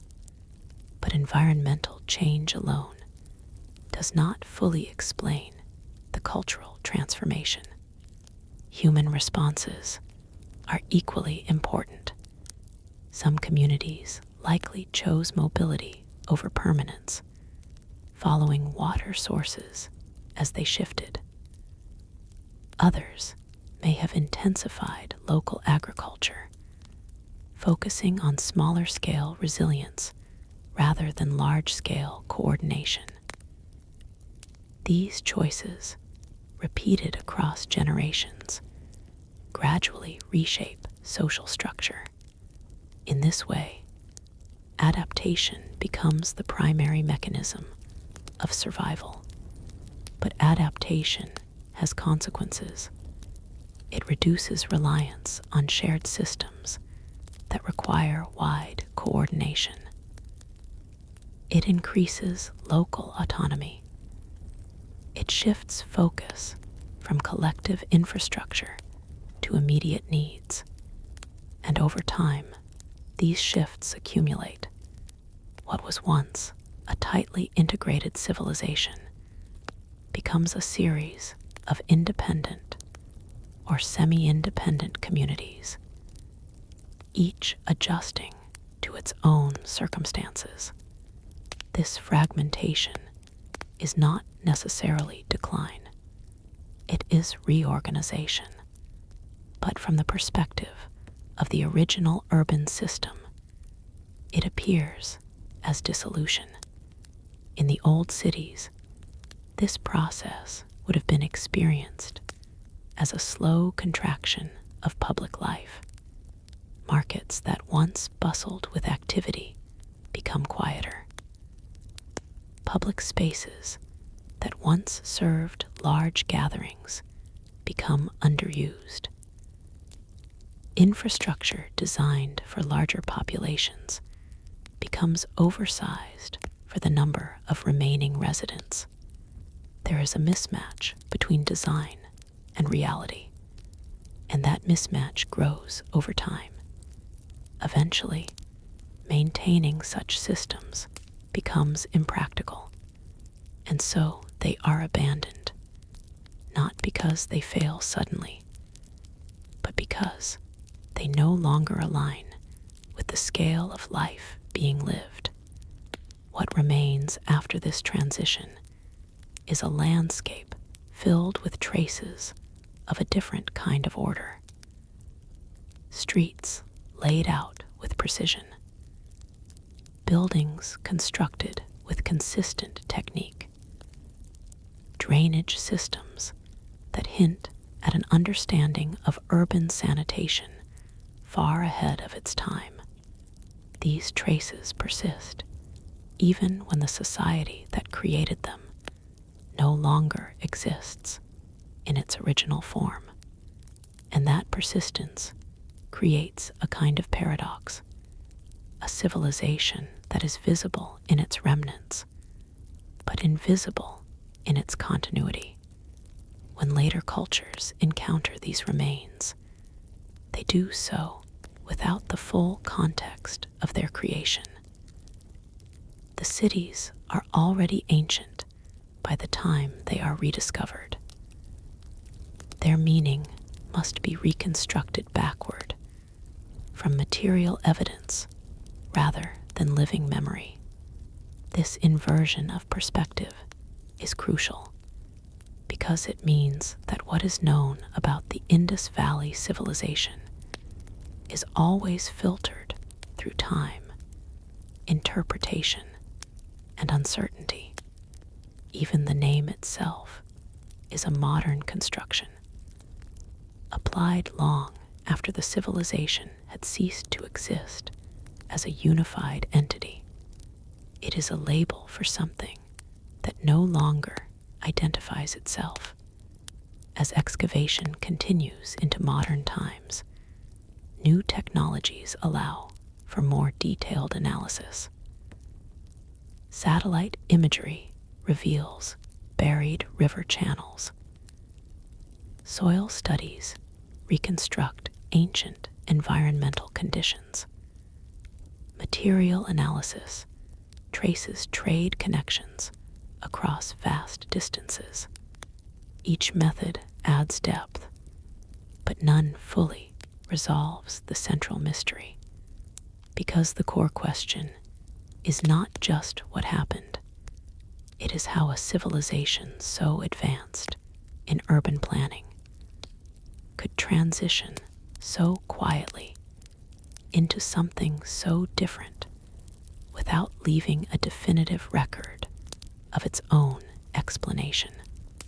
And perhaps that question cannot be answered in a single way, because it assumes that there was a single moment or cause to identify, when in reality, what occurred was distributed across time, geography, and human decision-making. It was not one story ending. It was many stories changing direction. As the final sections of this long transformation come into focus, what remains most striking is not disappearance, but endurance in another form. The endurance of influence, the endurance of material presence, the endurance of questions that resist closure. Even now, thousands of years later, the Indus Valley Civilization continues to shape how we understand ancient urban life, not because it offers clear answers, but because it challenges assumptions about how civilizations rise, function, and change. It disrupts simple narratives of rise and fall. It replaces them with something more complex, a continuum of adaptation, a process without a clean endpoint. And as the last visible outlines of these ancient cities rest beneath layers of earth, there is a final recognition that their story was never meant to conclude in the way we often expect. It was meant to persist as inquiry, as fragment, as possibility, because what remains is not just what was built or what was lost. It is the recognition that human systems exist within environments that are always changing, and when those environments shift, survival does not depend on permanence. It depends on movement, adjustment, transformation. The Indus Valley did not simply vanish. It changed shape, slowly enough that those within it could continue living, gradually enough that those who came after would need to rediscover it entirely. And in that long unfolding, what we call disappearance becomes something else entirely, not an ending, but a passage from one form of civilization into another, still connected, still continuous, but no longer the same. What remains, when the story is followed further into its deeper layers, is not just a question of what changed, but how memory itself behaves when the systems that support it disappear. Because civilizations do not only exist in physical structures, they also exist in what is remembered, repeated, and transmitted.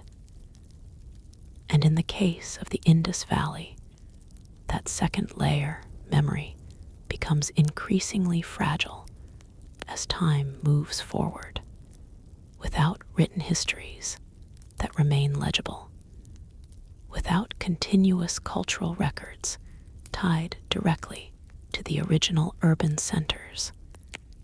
Memory begins to drift. It does not vanish all at once.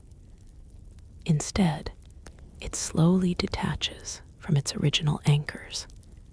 A place that was once a specific city becomes a general idea of ancient cities. A system of living becomes a vague sense of old ways. Details dissolve first, while impressions remain. And impressions are flexible. They change with each retelling.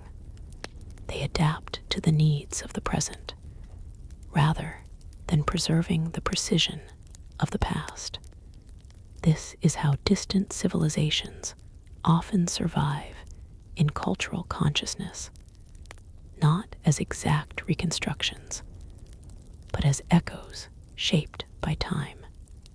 In the case of the Indus Valley, even those echoes are faint. Later traditions in the region carry forward many cultural threads, but they do not preserve a direct, continuous narrative of the urban civilization itself.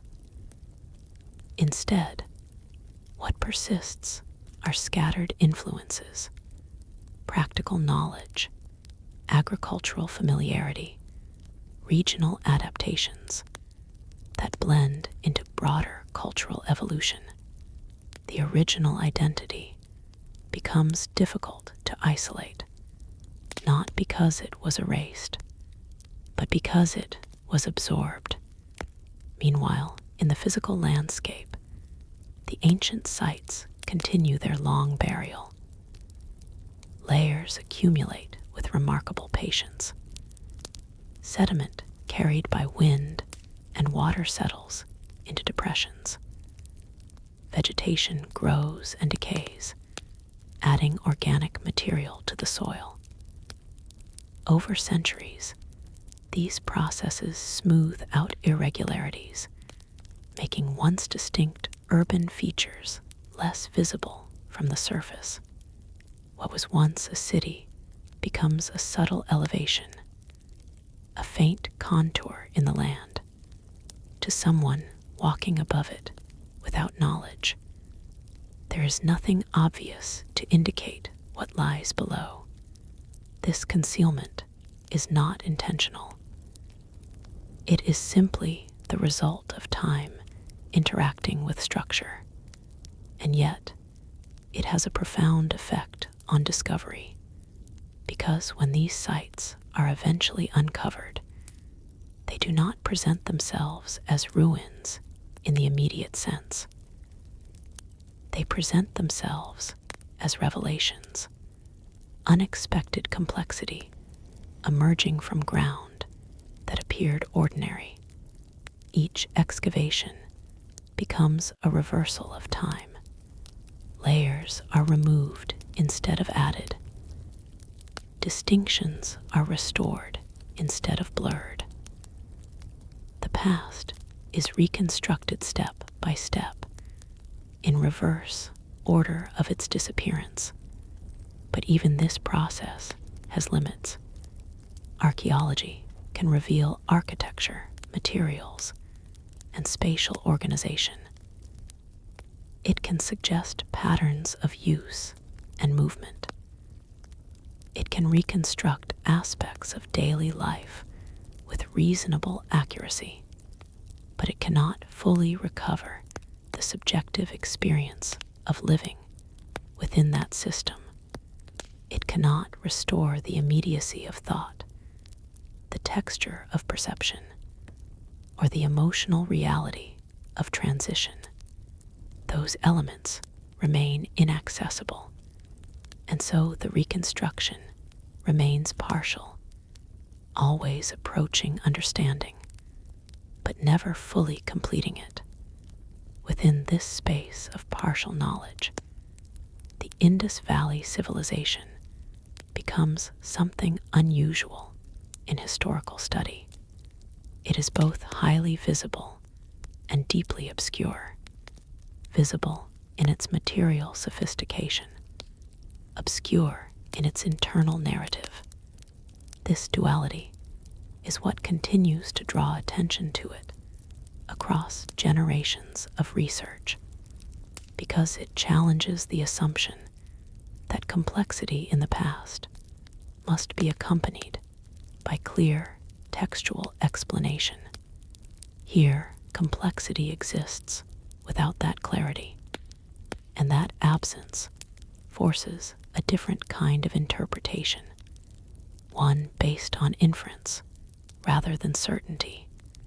Over time, this has led to a growing recognition that civilizations are not always best understood through the lens of written record alone. Material culture can reveal systems of thought, organization, and adaptation that are not explicitly documented. In the Indus case, the consistency of urban planning suggests shared principles of design and governance. The standardization of weights and measures indicates coordinated economic systems. The distribution of settlements points toward regional networks of interaction. These patterns collectively suggest a high degree of social organization, even without direct textual explanation, but they also leave open the question of how such coordination was maintained. Was it cultural consensus? Was it institutional structure that has left no trace? Or was it something more fluid, an evolving set of practices reinforced through repetition rather than formal authority? The absence of answers keeps these questions active, and that activity is part of what makes the Indus Valley so enduring in modern imagination, because it resists closure. Even as more data becomes available, the fundamental uncertainty remains, and uncertainty in historical understanding often generates deeper engagement than resolution. At the same time, environmental research continues to refine the broader context in which this civilization existed. Evidence from paleoclimatology suggests long-term shifts in river systems and rainfall patterns during the period of its decline. These changes would not have been uniform across the entire region, but they would have altered the reliability of water sources that were essential for sustaining dense urban populations. In such a context, even small environmental changes can have large social consequences over time. Reduced water availability affects agriculture. Agricultural stress affects population distribution. Population distribution affects urban viability. Urban viability affects trade, coordination, and infrastructure maintenance. Each step is connected, and each step reinforces the next, but none of them operate as a single event. This is why the transformation appears gradual in the archaeological record, because it was gradual in lived reality. As the urban centers became less central, new forms of settlement likely gained importance. Smaller communities, more closely tied to local resources, would have been better suited to fluctuating environmental conditions. This shift represents a change in scale rather than a simple loss. Large-scale coordination gives way to localized resilience, and while this reduces the visibility of the original civilization, it does not eliminate human continuity in the region. It redirects it over many generations. This redirection becomes the new normal, and the memory of the earlier system fades not because it is actively erased, but because it is no longer part of daily experience. Eventually, what remains is archaeological, not cultural memory in the active sense, but physical evidence awaiting interpretation. And when that interpretation begins in modern times, it does so within the framework of incomplete information. Each discovery adds detail, but also expands the range of questions, because every answer reveals additional layers that require explanation. This recursive process is part of why the study of the Indus Valley Civilization continues to evolve. It is not a closed chapter. It is an expanding field of inquiry. And perhaps that is the final lesson embedded within its long transition, that civilizations are not static objects with clear beginnings and endings. They are processes embedded in time, processes that respond to conditions, processes that change shape as those conditions shift, and processes that leave behind traces not only of what they were, but of how they adapted. In the end, what we call disappearance is often just transformation seen from a distance too great to capture its continuity. The Indus Valley Civilization did not end in a single moment.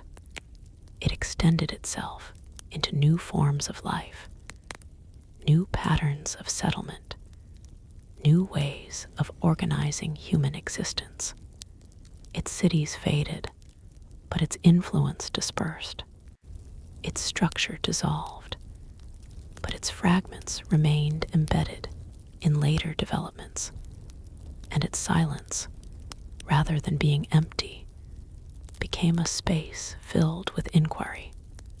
As the story reaches this deeper level of reflection, what remains is not conclusion, but perspective, a recognition that history is rarely as linear as it appears, and that some of the most advanced systems of the ancient world did not end.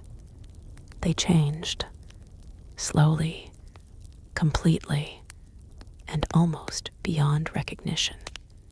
At this point in the story, the focus shifts again, not outward toward cities or rivers, but inward toward the very idea of what it means for a civilization to persist after its visible structures are gone.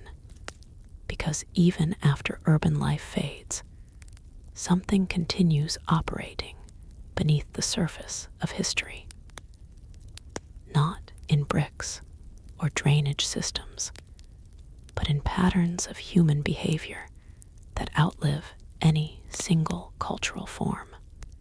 When people move away from large cities, they do not abandon everything they once knew. They carry with them habits of thought, techniques of survival, and ways of organizing daily life that were shaped in earlier environments.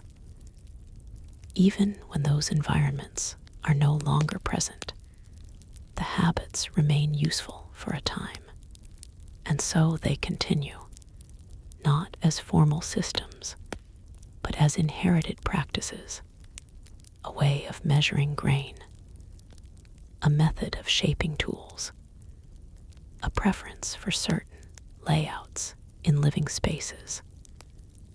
These small continuities accumulate quietly across generations, forming a kind of invisible lineage that does not require a central civilization to sustain it.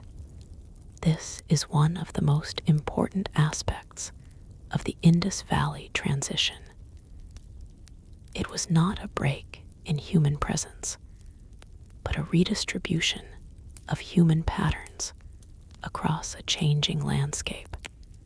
What once existed as a dense urban network becomes a dispersed set of cultural residues embedded in regional life. And because these residues are not organized under a single identity, they are harder to recognize as belonging to a shared origin. They blend, they evolve, they become part of something broader and less defined. Meanwhile, the physical remnants of the urban system remain buried, slowly interacting with the environment in ways that continue to alter their condition. Groundwater shifts through soil layers, dissolving some materials while preserving others. Salt accumulates in certain areas, affecting the preservation of brick structures. Microbial processes break down organic remains, leaving only durable materials behind. Over long periods, this creates a selective preservation of the past. Not everything survives equally. What remains is shaped as much by environmental chemistry as by human construction. This means that what archaeologists eventually find is not a neutral record, but a filtered one. Certain aspects of life are overrepresented because they are more durable. Others are underrepresented because they decay quickly. This imbalance must always be accounted for when reconstructing the past.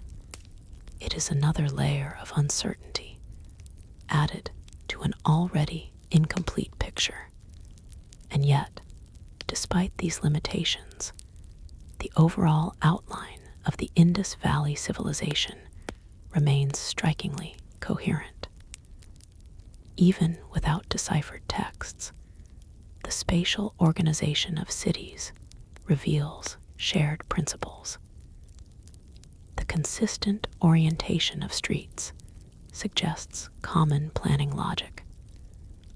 The uniformity of construction materials indicates standardized production practices.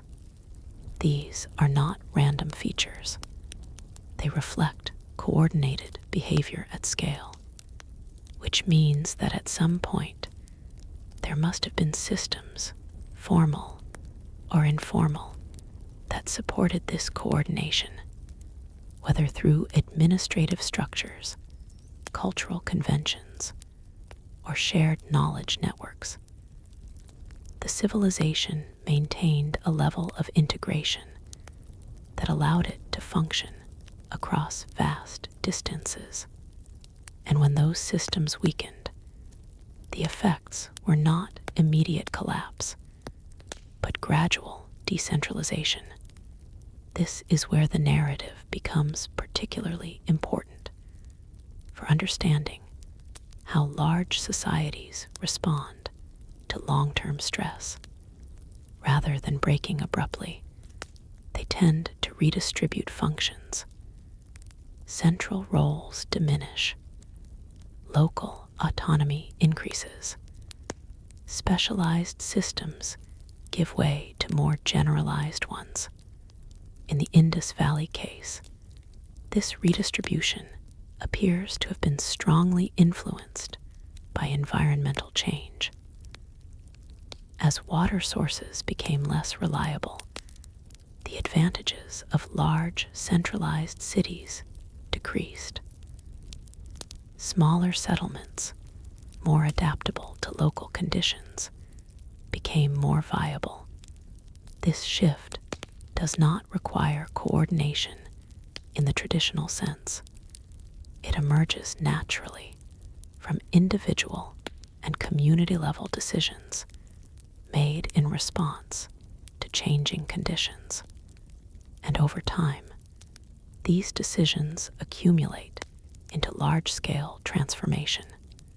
The result is a landscape that no longer supports the original urban configuration, but still supports human life, just in a different form. This distinction is crucial because it shows that the end of a civilization is not necessarily the end of the people who lived within it, nor the end of the cultural practices they developed. It is a change in organization, a reconfiguration of how those practices are distributed across space and time. As centuries pass, the memory of the original urban system becomes more abstract.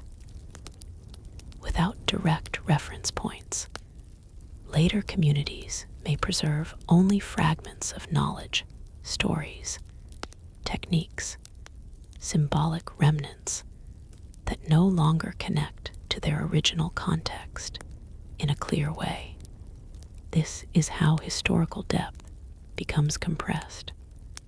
Layers of time flatten into generalized memory, and specificity is lost. When modern researchers begin to reconstruct the Indus Valley Civilization, they are effectively revering this compression. They are expanding the layers again, trying to separate what has been merged over millennia. Each excavation is an attempt to restore distinction where time has blurred it. But even with advanced methods, the reconstruction remains incomplete because time does not simply hide information. It transforms it. Some materials are physically altered beyond recognition. Some contexts are disrupted by natural processes long after abandonment. Some connections between objects and their functions are permanently lost. This means that interpretation always involves a degree of reconstruction, based on probability rather than certainty. And in the absence of direct textual explanation, this becomes even more pronounced. The undeciphered script of the Indus Valley remains one of the most significant barriers to full understanding. Without a translation, the internal voice of the civilization is missing. There are no long narratives, no recorded histories, no direct explanations of social structure or belief systems that can be confidently read. Only short inscriptions remain, repeated across seals and artifacts, their meaning still debated. This absence does not prevent understanding entirely, but it limits it. It creates a situation where external observation must substitute for internal testimony. And while this can reveal structure, it cannot fully recover perspective. So the civilization is known primarily through what it built, rather than what it said about itself. This difference shapes everything about how it is perceived. It becomes a civilization defined by its material intelligence, rather than its recorded thought. And that, in itself, is unusual in ancient history. As research continues, new findings continue to refine the picture. Remote sensing reveals buried river channels that suggest earlier environmental conditions were different from what was previously assumed. Isotopic analysis of materials provides insight into trade routes and resource distribution. Comparative studies with neighboring regions help contextualize cultural exchange. Each advancement adds complexity, but not finality, because every answer tends to generate additional questions. This is the nature of studying a civilization that exists primarily through material traces rather than textual continuity. It remains open-ended by design of evidence, not by lack of effort. And perhaps that is why the Indus Valley Civilization continues to attract attention far beyond academic circles. It represents a form of human organization that is both highly advanced and fundamentally enigmatic. It demonstrates that complexity does not always leave behind clarity. As the narrative reaches this stage, what becomes most apparent is that the question, why did it disappear, may itself be slightly misleading, because it assumes a single point of disappearance, whereas what actually occurred was a long process of transformation, distributed across geography, environment, and human decision-making. The civilization did not vanish in a way that can be located precisely in time. It shifted, it dispersed, it reconfigured until its original form no longer existed, and what replaced it was not absence, but continuity in altered form. As the final layers of this long process are considered, the perspective expands once more. The Indus Valley Civilization becomes not just a historical subject, but an example of how complex systems interact with changing conditions over extended periods. It becomes a case study in resilience, adaptation, and transformation, without centralized continuity. And in that sense, its story does not end. It extends into broader understanding of how human societies evolve, how they respond to pressure, how they reorganize when previous structures no longer function, and how, even in the absence of formal continuity, traces of earlier systems persist in subtle ways. As the wind moves once again over the buried remains, there is a final recognition that what lies beneath is not a closed chapter of history, but a continuing source of insight, not because it is incomplete, but because it reflects a fundamental truth about human civilization itself, that nothing remains static, and even the most carefully built systems are always part of a larger, shifting environment, one that eventually reshapes them into something new.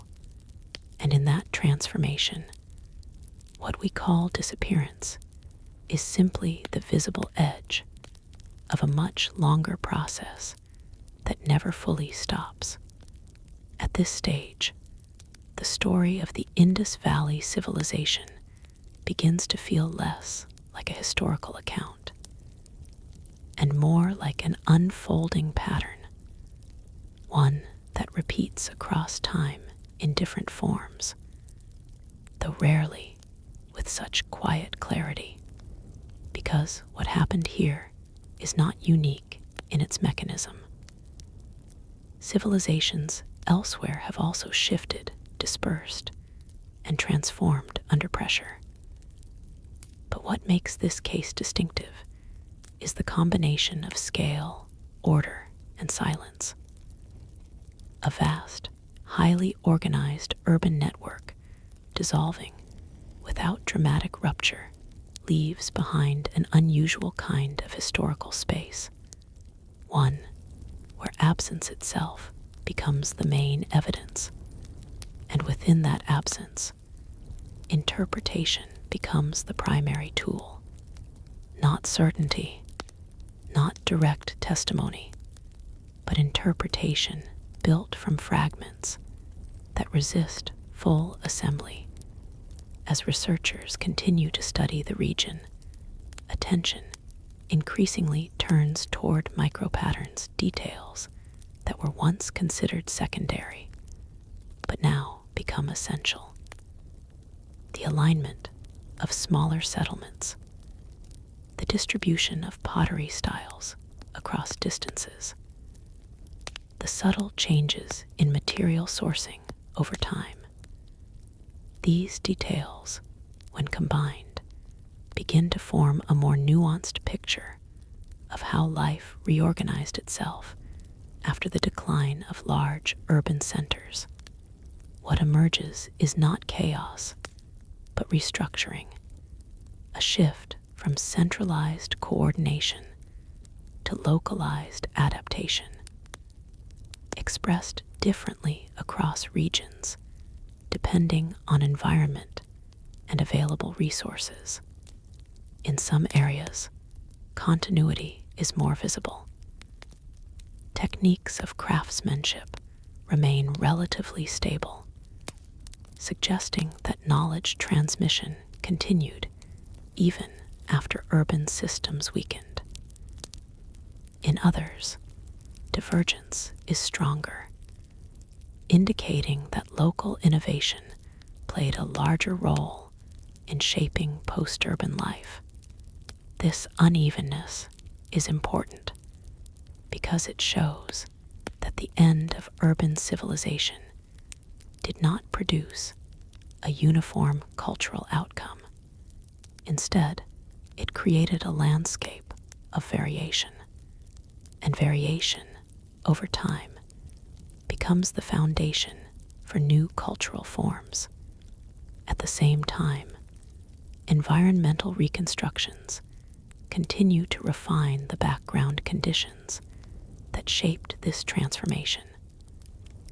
Sediment analysis from ancient riverbeds indicates fluctuating water flows over extended periods.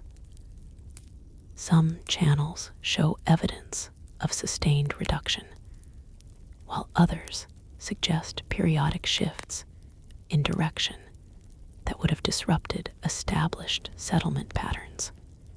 These changes are not dramatic in a single moment, but cumulative over centuries. And cumulative change is often the most difficult to perceive while it is happening. For the people living through it, each adjustment likely appeared manageable on its own. A slightly different planting season, a longer journey to water sources, a new settlement established closer to reliable resources. None of these individually signals collapse, but together they reshape the entire system. This is why retrospective understanding often differs so sharply from lived experience. History compresses time, making gradual processes appear sudden when viewed from a distance. In reality, there is rarely a clear boundary between stability and transformation, only transitions that unfold at different speeds in different places. As urban centers became less central, their role in organizing regional life diminished. Administrative structures, if they existed in formalized ways, became less visible archaeologically. Trade networks adapted or contracted depending on conditions. Social organization likely became more dependent on immediate geography than on long-distance coordination.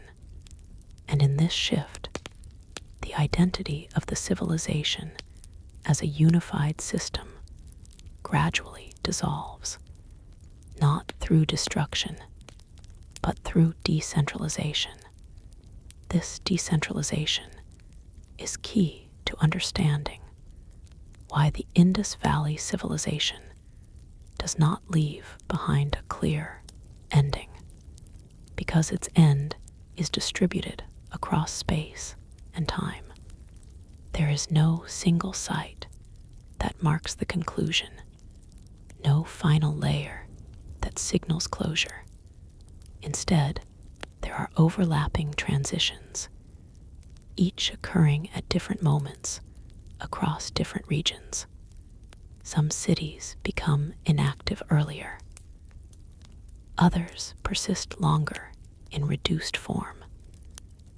Some areas transition into new settlement patterns more quickly, while others retain older structures for extended periods.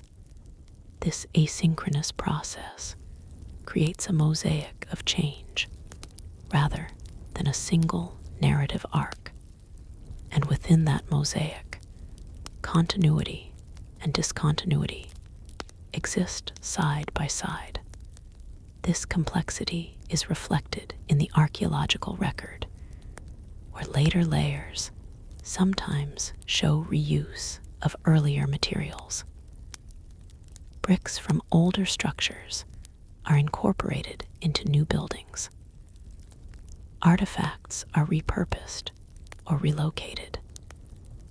Spaces are reoccupied in different ways over time. These patterns indicate not erasure, but adaptation, a practical engagement with the remnants of the past, rather than a complete break from it. Even after large urban systems fade, the material legacy remains useful, and usefulness extends the life of cultural elements beyond their original context. At the same time, symbolic systems, such as the undeciphered script, become increasingly isolated from their functional environment. Without continued usage in administrative or communicative systems, written symbols lose their active role in society. They persist as artifacts, but not as living language.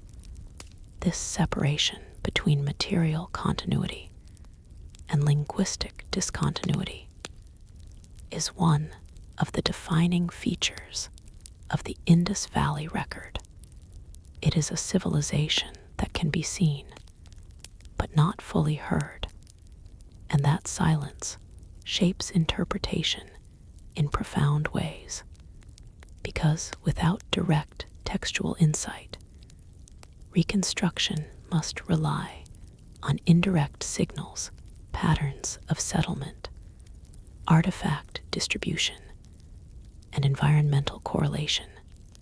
Each of these provides partial understanding, but none offers complete narrative closure. This is why multiple theories coexist in modern scholarship.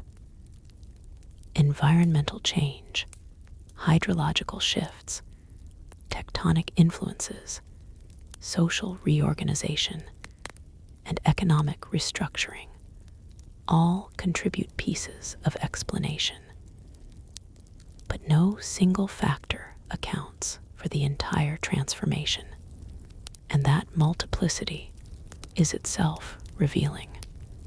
It suggests that large-scale change rarely has a singular cause.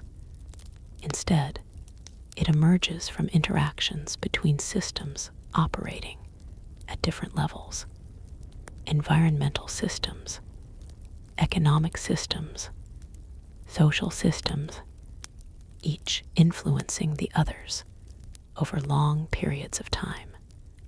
As these interactions accumulate, they eventually produce outcomes that are not easily reversible.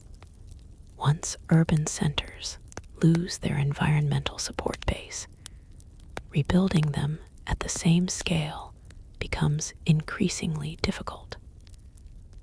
Once social networks disperse, reconstituting them in identical form is unlikely. Once knowledge systems are no longer centralized, standardization declines, and so the transformation continues in one direction, not as a collapse in the dramatic sense, but as a divergence from the original configuration. As centuries pass, the memory of the urban civilization becomes increasingly embedded in archaeological rather than cultural frameworks. Later societies in the region inherit landscapes shaped by earlier systems, but without full awareness of their origins. This creates a layered historical environment where past and present coexist physically, but not conceptually. Ancient cities lie beneath newer settlements. Old river channels influence modern geography. Material traces persist even when cultural continuity does not. And this layering complicates the idea of historical separation, because it shows that the past is never fully gone. It remains embedded in the structure of the present. When modern archaeology uncovers these sites, it effectively reverses the process of burial, bringing layered histories back into visibility. But even this recovery is partial, shaped by what has survived and what has been lost to time. What emerges is a reconstructed civilization, carefully assembled, but never complete. And that incompleteness is not a flaw in the research. It is a reflection of the nature of preservation itself. because preservation is always selective.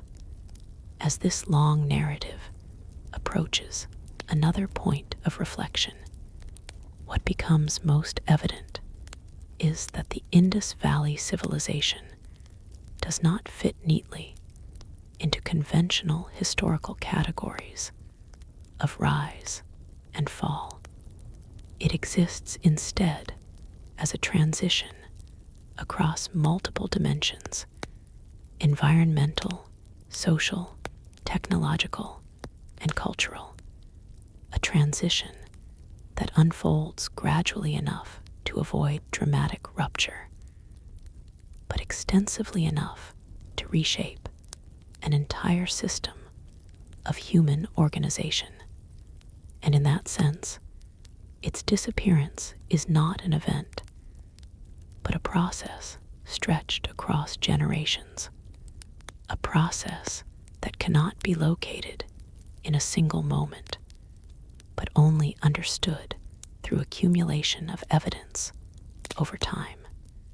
As the final perspective settles over this stage of the story, there is a recognition that what remains is not just a record of an ancient civilization, but an example of how human systems respond when the conditions that support them begin to shift, not with uniform reaction, but with adaptation at multiple levels, until eventually the original form no longer persists and something new takes its place, quietly, gradually, and without a clear dividing line between what was and what comes next.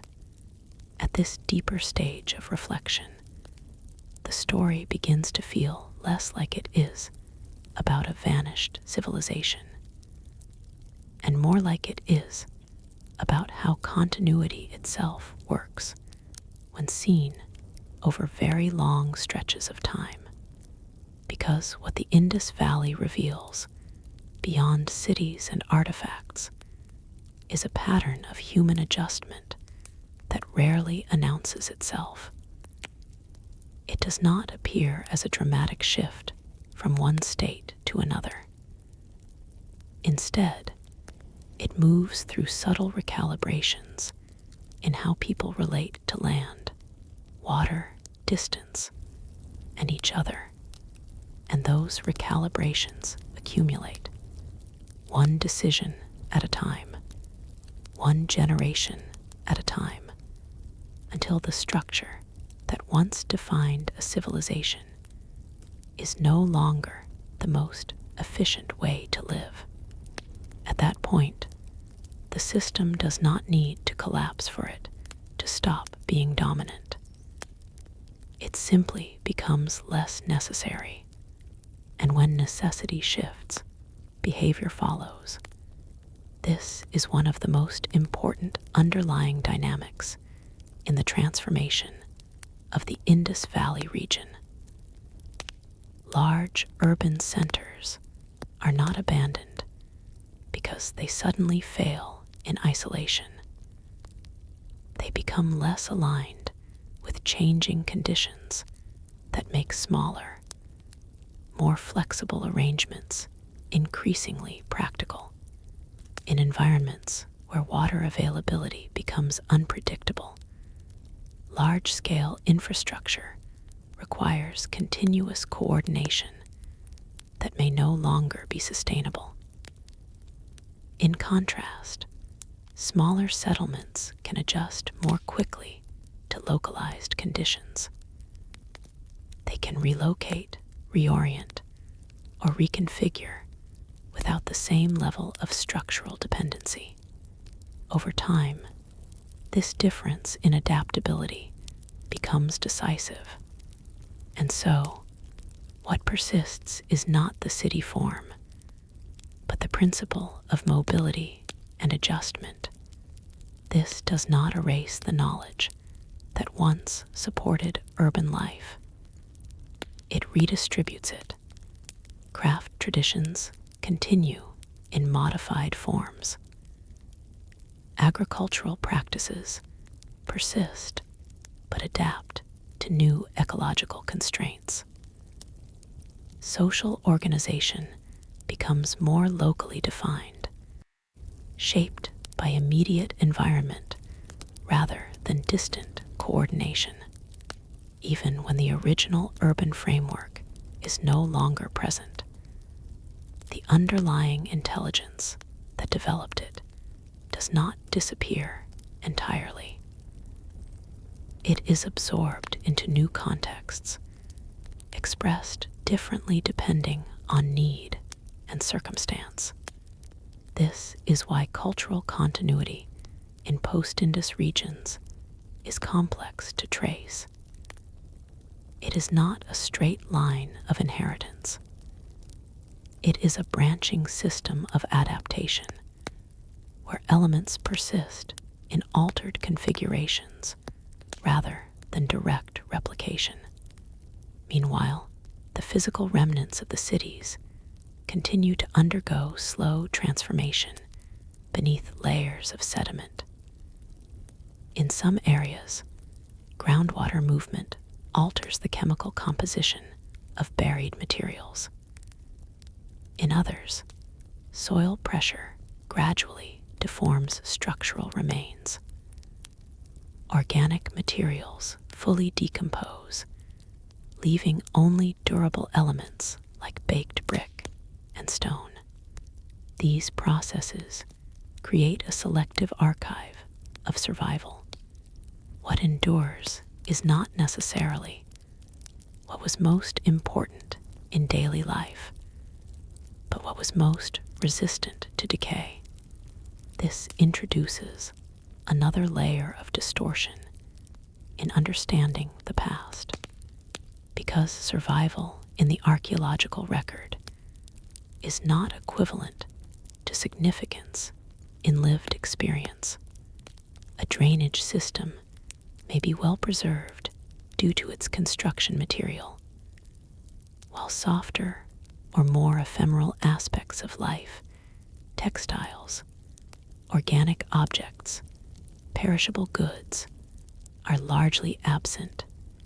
This imbalance means that reconstruction always involves inference beyond direct evidence, and inference, while powerful, always carries uncertainty. As excavations continue across multiple sites, patterns of regional variation become more pronounced. Some areas show stronger continuity with earlier urban practices. Others show faster divergence toward new forms of settlement organization. This unevenness reflects the reality that environmental and social change did not affect all regions equally. Some river systems declined earlier than others. Some areas retained more stable conditions for longer periods. Some communities may have had access to alternative resources that allowed for extended continuity of older practices. This geographic diversity prevents the transformation from being understood as a single, unified process. Instead, it becomes a patchwork of overlapping trajectories, each region responding differently to shared pressures. And this diversity complicates any attempt to define a single end point for the civilization, because there is no synchronized ending, only staggered transitions. This is one reason why the concept of disappearance is somewhat misleading when applied to the Indus Valley Civilization. It suggests a sudden absence, when in reality what occurred was a long redistribution of population, practice, and structure. Cities emptied gradually, networks dissolved, unevenly. Cultural systems reorganized rather than ceased. And in this reorganization, the identity of the civilization as a coherent whole faded from view, but its components continued to exist in different forms. This distinction is crucial for understanding how large-scale human systems evolve over time. They rarely end in totality. Instead, they transform until their original configuration is no longer the dominant expression of human activity in a region. In the centuries that followed, the landscape that once supported dense urban life became a setting for smaller, more dispersed communities. These communities were not disconnected from the past in absolute terms, but they operated under different constraints and priorities. Their relationship to environment was more immediate.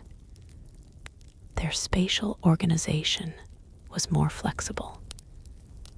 Their dependence on large-scale infrastructure was reduced. This shift reflects a broader principle of human adaptation. When complexity becomes difficult to sustain, systems tend to simplify in order to remain functional. But simplification does not mean loss of knowledge. It means redistribution of knowledge into forms that match current conditions. As a result, elements of earlier systems may persist in altered ways without being explicitly recognized as continuations of those systems. This creates a layered cultural reality where past and present coexist without clear boundaries.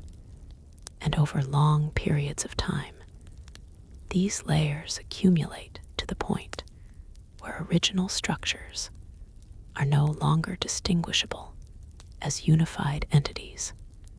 This is what has happened to the Indus Valley Civilization in historical perception. Not erasure, but layering, as modern research continues to refine understanding. New analytical tools allow for increasingly detailed reconstruction of ancient environments. Climate models simulate monsoon variability. Satellite imagery reveals buried hydrological features. Material analysis traces long-distance exchange networks. Each of these tools adds clarity to specific aspects of the past, but none can fully restore the lived experience of the civilization, because lived experience exists at a level of immediacy that cannot be reconstructed entirely from material remains. It can only be approximated. This limitation is not unique to the Indus Valley, but it is especially pronounced here due to the absence of deciphered textual records. Without written narratives, the internal perspective of the civilization remains inaccessible, and so the reconstruction remains external in nature. It describes structure, but not consciousness, pattern but not voice. As the narrative reaches another reflective point, what becomes most apparent is that the Indus Valley Civilization challenges the assumption that historical understanding must always move toward complete clarity. Instead, it demonstrates that some systems are better understood through partial visibility, through fragments that resist full synthesis, through patterns that suggest structure without fully revealing internal logic. And in that sense, the civilization continues to function as a kind of intellectual mirror, reflecting back the limits of historical interpretation itself. As the final layers of this ongoing transformation are considered, there is a recognition that what remains is not just a subject of archaeological inquiry, but a broader lesson in how complexity behaves over time. Complex systems do not simply break, they adjust, they redistribute, they reorganize, and in doing so, they leave behind traces that are both revealing and incomplete. The Indus Valley Civilization, viewed through this lens, is not a story of disappearance in the simple sense. It is a story of transition, so extended that its beginning and end cannot be easily separated from the processes in between. And as those processes continue to be studied, reinterpreted, and understood from new perspectives, the civilization remains present, not as a living system, but as an ongoing question, one that does not resolve into a single answer, but continues to unfold through inquiry itself. At this stage, the story no longer moves in a straight line. It begins to circulate around itself, revisiting earlier ideas from slightly different angles, as if the attempt to understand the Indus Valley Civilization has shifted from explanation to observation of how understanding itself forms over time. Because one of the most revealing aspects of this entire transformation is not only what changed in the ancient world, but how modern perception reconstructs that change. Each new discovery does not simply add information. It reshapes the framework through which all previous information is interpreted. A drainage system uncovered in one excavation changes how an entire city is understood. A cluster of artifacts found in another site alters assumptions about trade or domestic life. A newly identified river channel forces a revision of environmental timelines, and so the understanding of the civilization is never fixed. It is continuously recalibrated.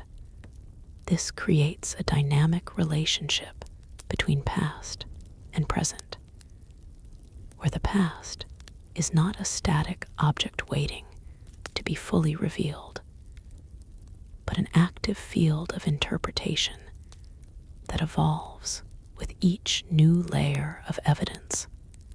In this sense, the Indus Valley Civilization is not only something that existed, it is something that is still being assembled, piece by piece, inference by inference, across disciplines and generations of research.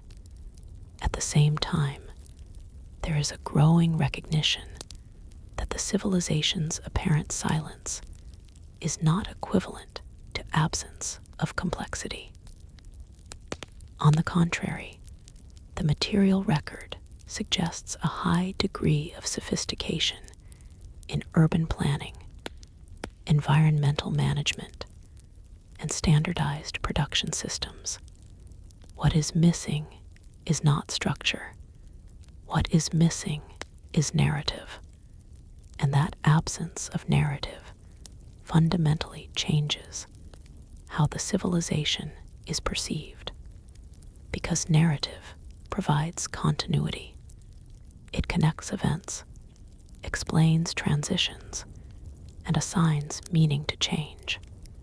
Without it, the material evidence stands as a set of observations without internal commentary, and so interpretation must supply what is not explicitly present. This is where caution becomes essential in historical reconstruction.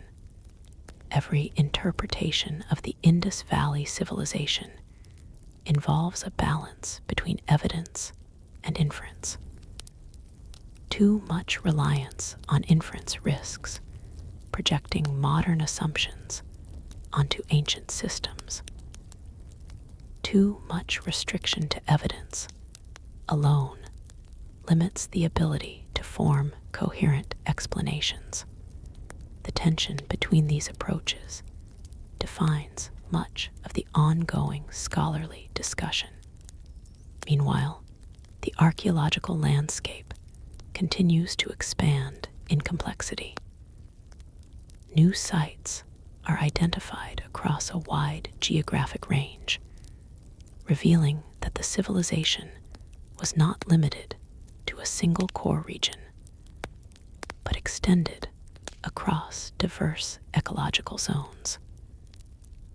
This geographical spread suggests a high degree of adaptability in how urban principles were applied in different environments.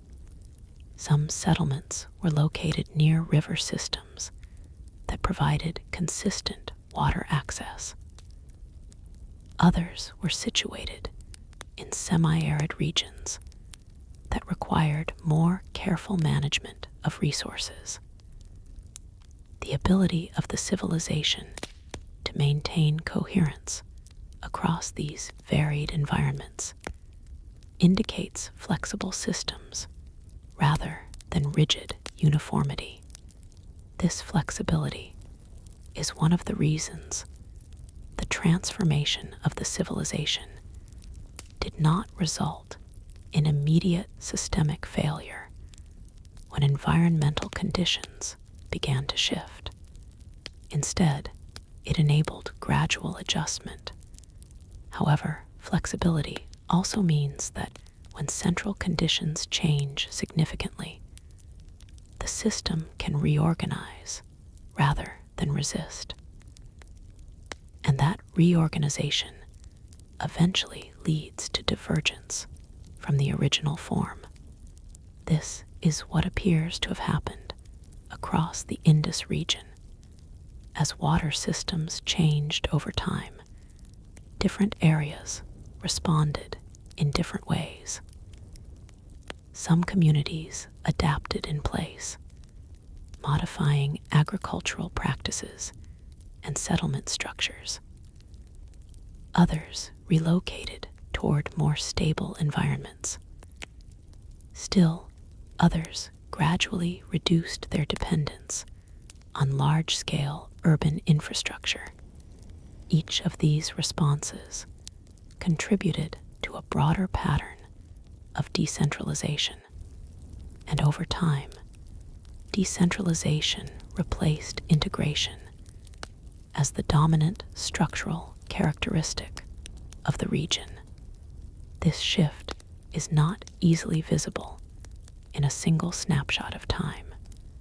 It becomes clear only when viewed across extended temporal sequences, which is why the Indus Valley Civilization is best understood not as a single moment in history, but as a long-duration process of transformation. Within this process, material culture plays a crucial role in preserving continuity. Even as urban structures decline, certain techniques persist in modified forms. The shaping of pottery, the production of beads, the crafting of seals, and the use of standardized weights all show evidence of continuity beyond the urban phase. These continuities suggest that knowledge systems were not entirely dependent on large cities for their survival. Instead, they could be transmitted through smaller networks of artisans, traders, and communities. This decentralized transmission of knowledge helps explain how certain cultural elements persist even after the dissolution of urban centers. But it also complicates the idea of cultural identity, because if knowledge continues without centralized structure, then the boundaries of a civilization become less defined. At what point does a civilization stop being itself if its practices continue in altered forms? This is not a question that can be answered through material evidence alone. It is a conceptual question about how continuity is defined, and it remains open.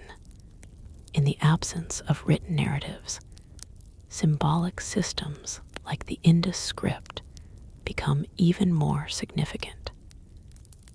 Yet, despite extensive study, the script remains undeciphered, limiting access to internal perspectives of the civilization.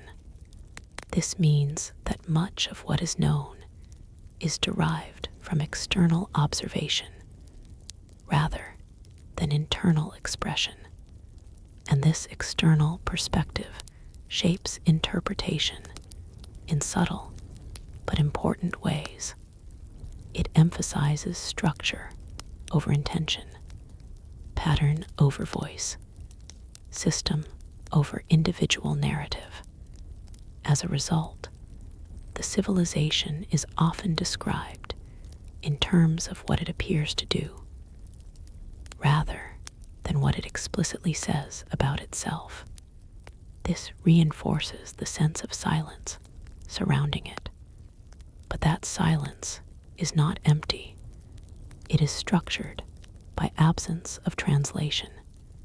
And within that structure, meaning still exists. It is simply not directly accessible. Over time, this condition has influenced how the civilization is positioned within broader historical frameworks. It is often treated as an early example of urban complexity in South Asia, distinct from later cultural developments, but connected through long-term regional continuity. However, this connection is not linear. It is mediated through centuries of transformation, migration, and adaptation, which means that while influences may persist, they do so in indirect ways, not as direct inheritance, but as embedded traces within evolving systems. This layered continuity challenges simplistic models of cultural succession. It suggests that civilizations are not replaced in clean sequences. They overlap, they interact, they dissolve into one another, and through this process, identity becomes distributed across time, rather than confined to specific historical boundaries. As research continues, new interdisciplinary approaches are helping to refine this understanding. Environmental science contributes to reconstructing ancient climate conditions. Geology reveals changes in river dynamics. Anthropology provides comparative frameworks for understanding social adaptation. Archaeology supplies the material foundation on which all these interpretations rest. Together, these fields create a multidimensional picture of the Indus Valley transformation. But even with this integration, complete resolution remains out of reach. because some aspects of the past cannot be fully reconstructed from material traces alone. They must remain partially inferred, and inference, by its nature, retains uncertainty. As the narrative reaches another reflective pause, it becomes clear that the story of the Indus Valley Civilization is not simply about disappearance or decline. It is about the limits of visibility in historical systems. It is about how large-scale human organization responds to changing environmental and social conditions. And it is about how those responses unfold gradually enough to resist simple categorization. In the end, what remains is not a single explanation, but a framework of understanding that accommodates complexity, variation, and uncertainty, a recognition that civilizations are not fixed entities. They are processes embedded in time, processes that evolve, adapt, fragment, and reassemble under shifting conditions. And in the case of the Indus Valley, those processes continued long after the visible cities had faded, carried forward not as a unified identity, but as dispersed patterns of life that continued to evolve in new forms. And it is within that extended continuity that the true nature of its disappearance is revealed not as an ending, but as a transformation so gradual that only hindsight can define its shape. At this point in the unfolding reflection, the idea of disappearance itself begins to lose precision. Because when a system dissolves slowly enough, what actually happens is not absence, but redistribution across time and space in forms that no longer resemble the original structure. The Indus Valley Civilization, when viewed through this lens, does not vanish. It disperses into continuity that is no longer centralized, no longer uniform, and no longer easily identifiable as a single cultural body. Instead of one civilization ending, what emerges is a long afterlife of fragments, technologies, practices, settlement patterns, and environmental adaptations that continue in altered configurations across generations. This afterlife is not always visible in obvious ways. It does not announce itself through grand monuments or explicit records. It exists in quieter traces, the way certain regions continue agricultural practices suited to earlier knowledge systems, or how spatial organization in later settlements sometimes reflects inherited principles of planning without direct awareness of their origin.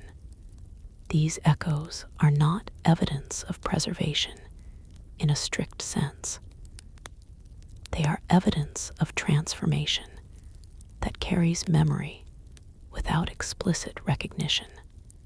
And that distinction is important because memory here is not stored as narrative. It is embedded in practice, in repetition, in adaptation. As centuries progress beyond the active urban phase, the relationship between people and the landscape continues to evolve.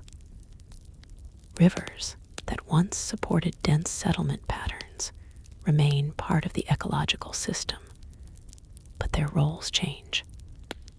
Some channels stabilize into new courses, Others become seasonal or intermittent. Floodplains shift, altering agricultural possibilities in ways that require continuous adjustment. Human communities respond not by reverting to earlier urban models, but by developing localized strategies that align with the new environmental reality. This is where the long-term consequence of decentralization becomes most apparent. Without a unified urban system, adaptation happens at multiple independent points simultaneously.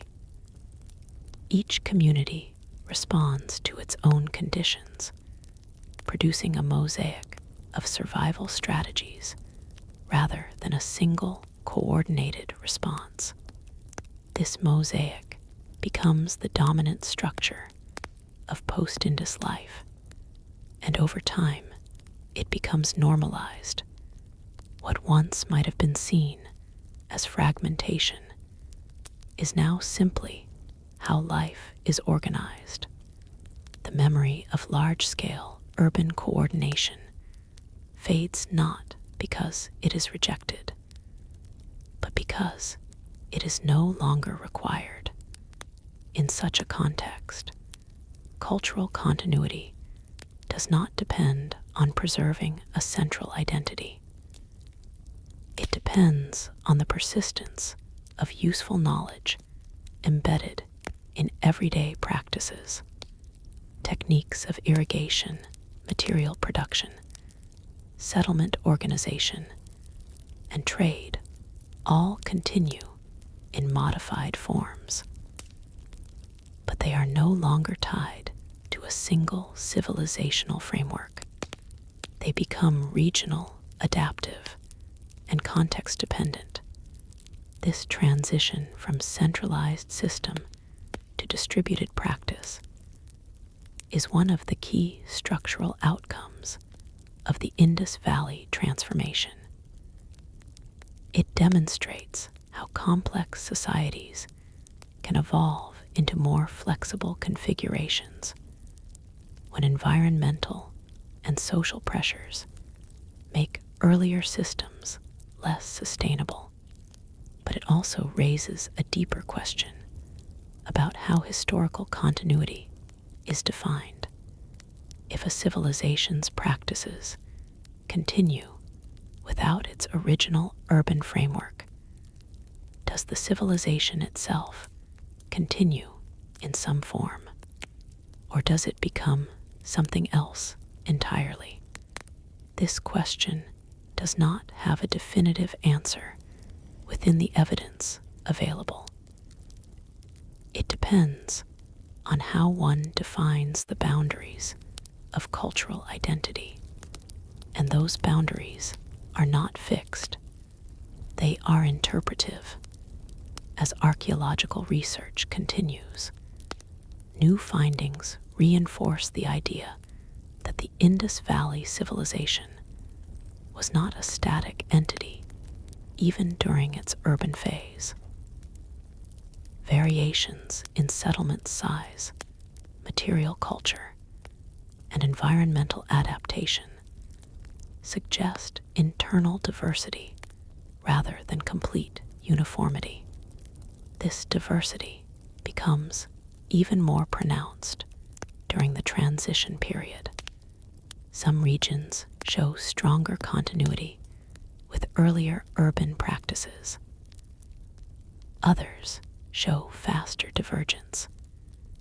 Some areas retain certain technological traditions longer, while others rapidly shift toward new forms of organization. This unevenness indicates that the transformation was not centrally coordinated, but regionally distributed. And this distribution is crucial to understanding why the civilization does not present a single narrative of collapse, because collapse implies a unified system failing at once. But what is observed, instead, is a staggered transformation across space and time. This means that while some urban centers were declining, others may have still been functioning in reduced capacity. While some regions were transitioning to new settlement patterns, others were still maintaining older forms of organization.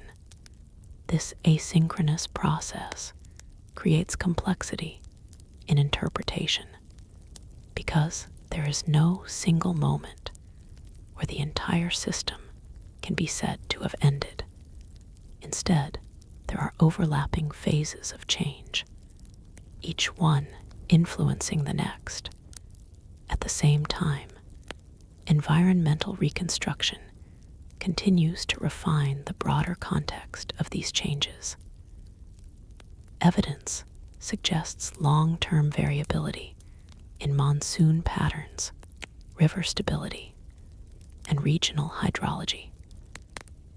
These fluctuations would not have affected all areas equally, but they would have introduced uncertainty into agricultural and settlement systems that depended on predictable water sources.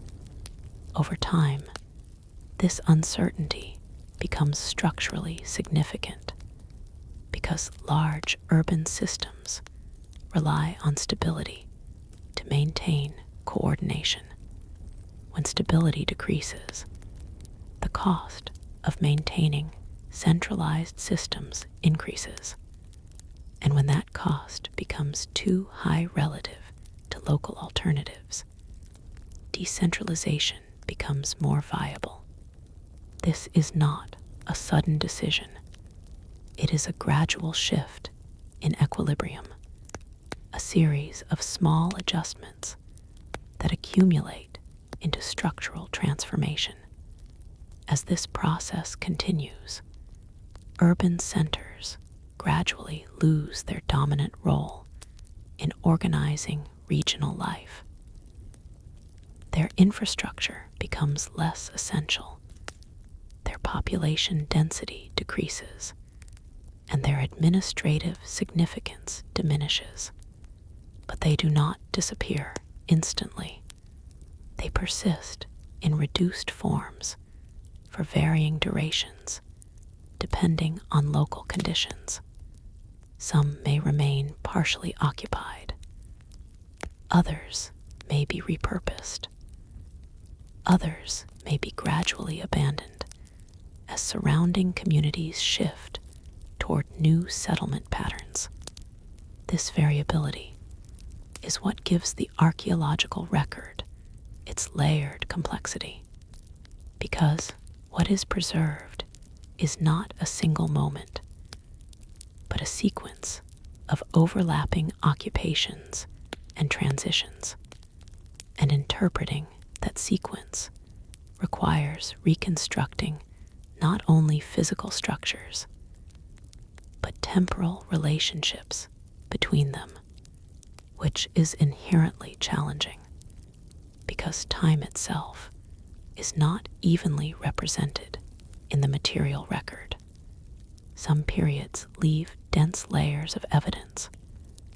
Others leave sparse traces. Some transitions are visible. Others are only inferred. As a result, the reconstruction of the Indus Valley Civilization remains an evolving model rather than a fixed account.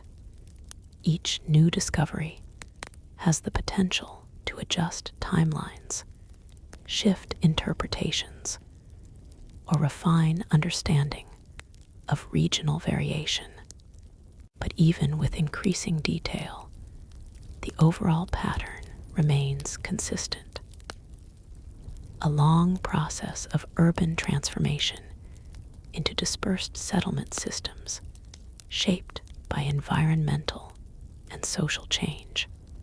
In this sense, the civilization's end is better understood as a redistribution of its components across a changing landscape rather than a termination point.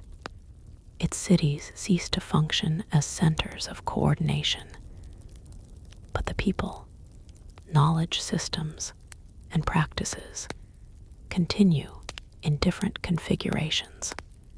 This continuity without centralization is one of the defining characteristics of the post-Indus transition, and it challenges traditional narratives of civilizational life cycles because it suggests that large-scale human systems do not necessarily end in clear phases of rise and fall. Instead, they can dissolve into new forms that retain partial continuity while losing structural unity. As the narrative reaches another reflective layer, what becomes increasingly clear is that the Indus Valley Civilization exists in historical understanding, not as a closed chapter, but as an open field of interpretation. Its disappearance is not a single event to be located. It is a process to be traced, and that process extends beyond the boundaries of archaeology into broader questions about how human societies adapt to long-term environmental and structural change. In that sense, the civilization continues to be relevant not because of what it was alone, but because of what it reveals about how systems evolve and how they persist even after their original form has dissolved. As the final perspective settles, there is a recognition that what remains is not simply an ancient civilization lost in time, but a continuing dialogue between evidence and interpretation, between material remains and reconstructed meaning, a dialogue that does not conclude, but continues to expand with each new layer of understanding. At this point, the story stops feeling like a straight investigation into the past and begins to resemble something closer to tracing movement through a long, uneven landscape, where every answer leads to another slope, another hidden bend, another layer that changes how everything before it is seen. Because the Indus Valley Civilization, when examined at this depth, is not only about cities that disappeared. It is about how entire systems of human life reconfigure themselves when the conditions that once supported them are no longer stable in the same way. And that reconfiguration does not happen in one direction. It spreads outward. It fragments. It recombines. In some regions, the shift away from urban life appears more complete than in others. Dense settlements give way to smaller habitation clusters that are more responsive to local environmental rhythms. These smaller clusters do not replicate the city system, but they preserve fragments of its logic, how space is organized, how resources are distributed, how daily life is structured around environmental constraints. But what is lost is the scale, the coordination across distance, the uniformity of system-wide standards. Without those elements, the identity of the civilization as a single, integrated urban network gradually dissolves. What replaces it is not disorder, but localized coherence. Each region develops its own adaptive balance between environment and settlement. And because those balances are different, the overall cultural landscape becomes increasingly diverse over time. This diversity is not random. It is shaped by geography, by hydrology, by resource distribution, and by the accumulated decisions of generations responding to those conditions. In this way, the post-urban world that follows the Indus Valley Civilization is not empty of structure. It is structured differently, less centralized, more distributed, and more dependent on immediate ecological context than on long-distance coordination. This shift changes not only settlement patterns, but also how knowledge is preserved and transmitted. In large urban systems, knowledge can be standardized and centralized. Measurements, construction methods, and administrative practices can be maintained across wide areas through shared systems. But in decentralized systems, knowledge becomes more localized. It is passed through direct practice rather than centralized instruction. It adapts more quickly, but it also becomes less uniform across regions. This has long-term implications for cultural continuity, because when knowledge is transmitted locally, it evolves more rapidly in response to immediate conditions. But it also becomes harder to trace back to a single origin point, which means that over time, the original coherence of the system becomes increasingly difficult to reconstruct.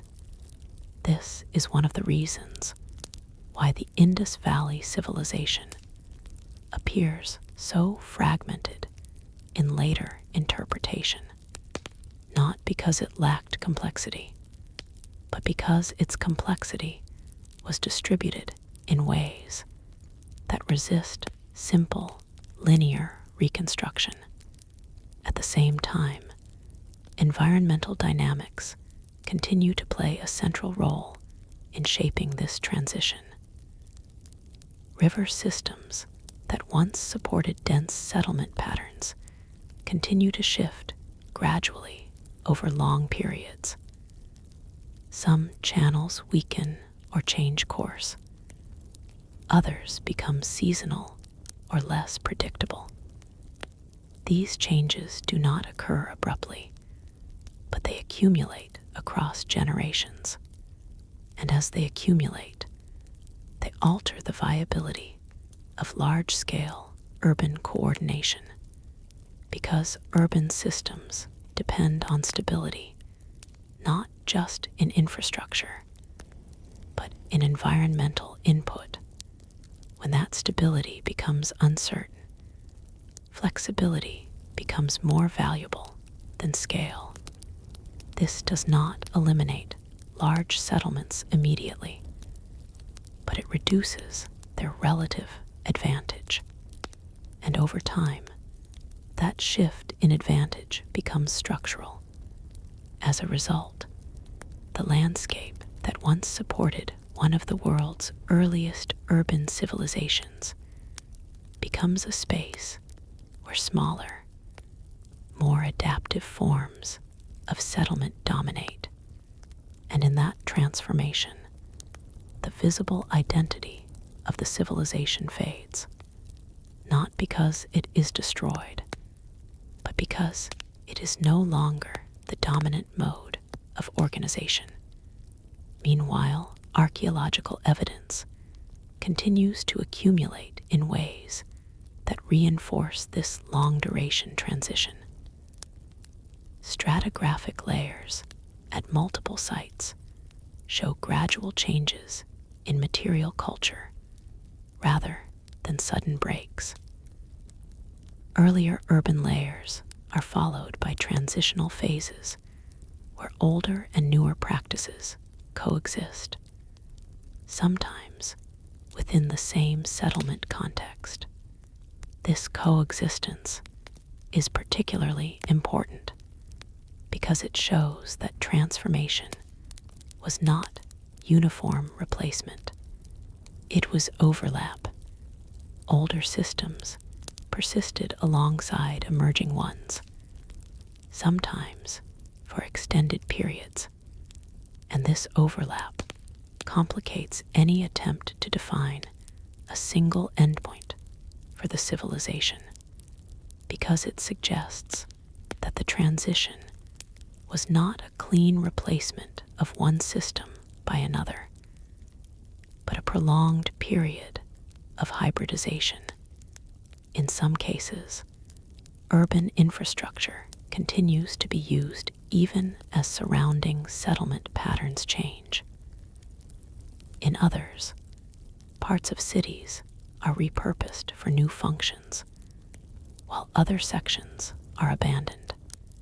This uneven usage creates a layered archaeological signature, where different phases of occupation are interwoven rather than neatly separated, and that interweaving reflects the lived reality of gradual transformation.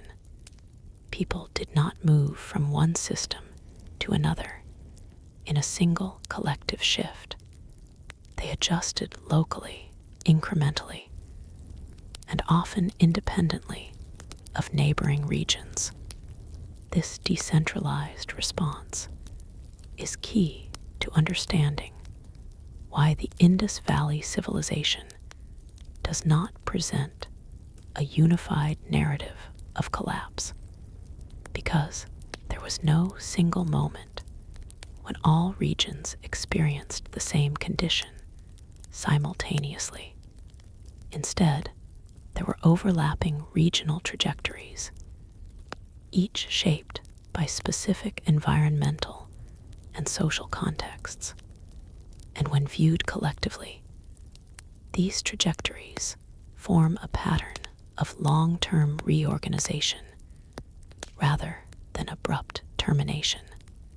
At the same time, the absence of deciphered written records continues to define the limits of interpretation. Without textual narratives, it is not possible to reconstruct internal perspectives directly. The reasoning, decisions, and self-understanding of the civilization remain inaccessible except through indirect evidence. This absence creates a distinctive imbalance in historical reconstruction. Material systems are visible, but cognitive systems are not. Structures can be mapped, but intentions must be inferred, and inference always carries uncertainty. This is why interpretations of the Indus Valley Civilization remain open-ended despite extensive research. New findings refine understanding, but they do not close it. Instead, they expand the range of plausible explanations, and this expansion is part of what keeps the civilization intellectually active in modern study, because it resists final definition. As the long transition continues to be examined, another important dimension becomes increasingly visible: the role of time scale in shaping perception. On short time scales, change appears incremental and manageable. On longer time scales, the same changes accumulate into structural transformation. This difference in scale is essential for understanding why the Indus Valley Civilization does not appear to have a clear moment of ending, because what was experienced as gradual adaptation over centuries becomes, in hindsight, a complete transformation of system identity. This is not a contradiction. It is a function of perspective, and it highlights the importance of distinguishing between lived experience and retrospective analysis. In lived experience, continuity dominates perception. Daily life proceeds with adaptation, not rupture. In retrospective analysis, patterns become visible that were not apparent at the time, and it is in that retrospective view that the transformation becomes legible as a civilizational transition. As research continues into environmental reconstructions, it becomes increasingly clear that long-term climatic variability played a significant role in shaping the trajectory of the region. But rather than acting as a single causal factor, it interacted with social, economic, and technological systems in complex ways. This interaction is what produced the gradual reconfiguration of settlement patterns, not a single cause, but a convergence of pressures over time. And that convergence is what ultimately reshaped the region's human geography. As the narrative reaches another layer of reflection, what remains most significant is not the question of disappearance, but the recognition that large-scale systems rarely end in discrete moments. They evolve, they fragment, they reorganize, and in doing so, they leave behind traces that are both revealing and incomplete. The Indus Valley Civilization, in this sense, is not an exception to historical processes. It is an example of how those processes unfold over extended time scales, and as such, its story continues not as a closed chapter, but as an ongoing framework for understanding how human societies respond to change. That is too gradual to be seen clearly in any single moment, but too extensive to be ignored when viewed across centuries. As the final layer of this long reflection begins to settle, the focus shifts one last time from the transformation of cities and systems to the broader question of what remains when even transformation itself becomes difficult to trace in full. Because at this stage, the Indus Valley Civilization is no longer being examined as a singular historical entity with a clear arc. Instead, it exists as a long-duration process whose boundaries blur at both ends, its beginning shaped by earlier regional developments that led into urban formation, and its end dissolving into centuries of gradual reorganization across South Asia. And in between those blurred edges lies the phase we recognize as its urban peak, a period of remarkable coordination, material sophistication, and environmental integration that left behind one of the most extensive ancient urban networks in the world. But even that peak, when viewed closely, was not static.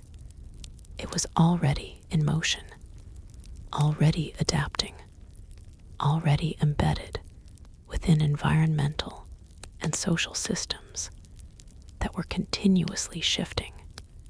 This realization changes the way the entire narrative is understood. What once appeared as a rise and fall now appears as a continuous adjustment across multiple dimensions of human life. The cities did not emerge fully formed, nor did they disappear in isolation. They existed within a dynamic landscape where stability was always temporary and adaptation was always necessary. And so, when environmental conditions began to shift more significantly, river patterns changing course, monsoon variability increasing, resource distribution becoming less predictable, the response was not a single collective collapse. It was a series of distributed adaptations that unfolded unevenly across space and time. Some communities adjusted in place, modifying agricultural strategies and settlement layouts to suit new conditions. Others gradually relocated toward more stable regions, following water sources or more favorable ecological zones. Still, others transitioned into smaller, more flexible settlement forms that required less centralized coordination. Each of these responses made sense locally, but collectively, they produced a long-term restructuring of the entire urban system. What had once been a network of interconnected cities gradually became a dispersed mosaic of settlements, each responding to its own environmental context. And in that dispersion, the original urban identity of the civilization slowly ceased to function as a unifying framework, not because it was erased, but because it was no longer the dominant organizing principle of life in the region. This distinction is essential because it reframes the idea of disappearance not as an event, but as a shift in structural relevance. A civilization does not need to be destroyed for it to cease being recognizable in its original form. It simply needs to lose the conditions that allow its defining features to remain central. In the case of the Indus Valley Civilization, those defining features included large-scale urban planning, standardized systems of measurement, coordinated infrastructure, and extensive trade networks. As environmental and social conditions changed, maintaining these features at scale became increasingly difficult. And as difficulty increased, decentralization became more practical. Over time, this shift reduced the visibility of the original urban system, even though many of its underlying practices continued in modified forms. This is why archaeological evidence often reveals continuity beneath apparent change. Techniques persist even when institutions dissolve. Material culture evolves gradually rather than disappearing abruptly. Settlement patterns shift but retain traces of earlier organization. What changes most significantly is not the presence of human activity, but its structure. And structure is what defines civilization at scale. Without a shared structure, continuity becomes fragmented across regions and generations, making it harder to recognize as a single system in retrospect. This is the condition that defines the post-urban Indus landscape, a condition in which cultural and technological elements continue, but no longer within a unified framework that ties them back to a central urban identity. Instead, they exist as distributed practices embedded in local environments. And over long periods of time, these practices evolve independently, shaped by their specific ecological and social contexts.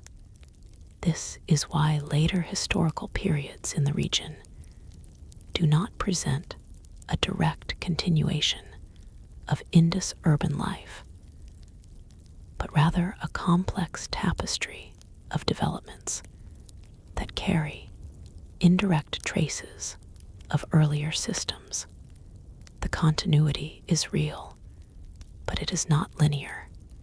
It is layered, and those layers accumulate without preserving clear boundaries between one phase and another. In this layered history, memory becomes increasingly indirect. Without written narratives that survive in readable form, the internal perspective of the civilization fades from active transmission. What remains is material evidence interpreted from later points in time, filtered through changing cultural and intellectual frameworks. This introduces a fundamental asymmetry in understanding. The civilization can be seen, but not fully heard. Its structures can be reconstructed, but its voice remains inaccessible. And this absence of direct narrative creates space for interpretation, but also for uncertainty, because without internal documentation, every reconstruction must rely on inference from external traces, and inference, while powerful, cannot fully eliminate ambiguity. This is why the Indus Valley Civilization continues to generate new interpretations as methods of analysis evolve. Each generation of research brings new tools, new perspectives, and new questions to the same underlying evidence. Remote sensing reveals hidden river systems that reshape understanding of ancient geography. Geochemical analysis refines knowledge of resource distribution. Comparative studies expand contextual frameworks for interpreting trade and interaction. But even with these advances, the core structure of uncertainty remains, because the civilization itself does not offer direct explanation of its internal logic. It must be inferred from its external expression, and that distinction remains central to its enduring complexity. As the final perspective emerges from this long examination, what becomes most evident is that the Indus Valley Civilization does not fit comfortably within simple historical categories of rise and fall, success and failure, emergence and disappearance. Instead, it exists as an extended process of adaptation across environmental, social, and technological dimensions, a process in which large-scale urban systems developed under specific ecological conditions reached a high level of complexity and then gradually transformed as those conditions changed, not through collapse in a singular moment, but through continuous adjustment over extended time scales. And in that adjustment, the original configuration of the civilization slowly ceased to be the dominant form of organization in the region.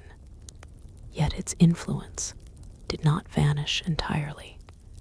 It dispersed, it transformed, it persisted in altered forms that no longer carried the same structural identity, but retained traces of earlier knowledge and practice. This is the essential paradox at the center of the Indus Valley narrative. It is both present and absent in historical memory, visible in material remains, but silent in textual voice, recognizable in structure, but fragmented in continuity. And it is precisely this paradox that keeps it open to interpretation. Because it resists closure, it does not resolve into a final statement. Instead, it remains a field of inquiry where evidence and uncertainty coexist. As the wind moves once more across the buried outlines of ancient cities, there is no sense of final ending, only the recognition that what once stood here has not disappeared in a simple sense. It has been transformed through time, redistributed across landscapes, absorbed into new forms of life, and partially preserved in fragments waiting to be interpreted. And in that transformation, the story does not conclude with disappearance. It concludes with continuity that has changed its shape so thoroughly that its original form can only be reconstructed through careful, incomplete, and always evolving understanding. This is where the narrative rests, not at an ending, but at a threshold where history becomes interpretation, and interpretation becomes the only way to keep the past in motion.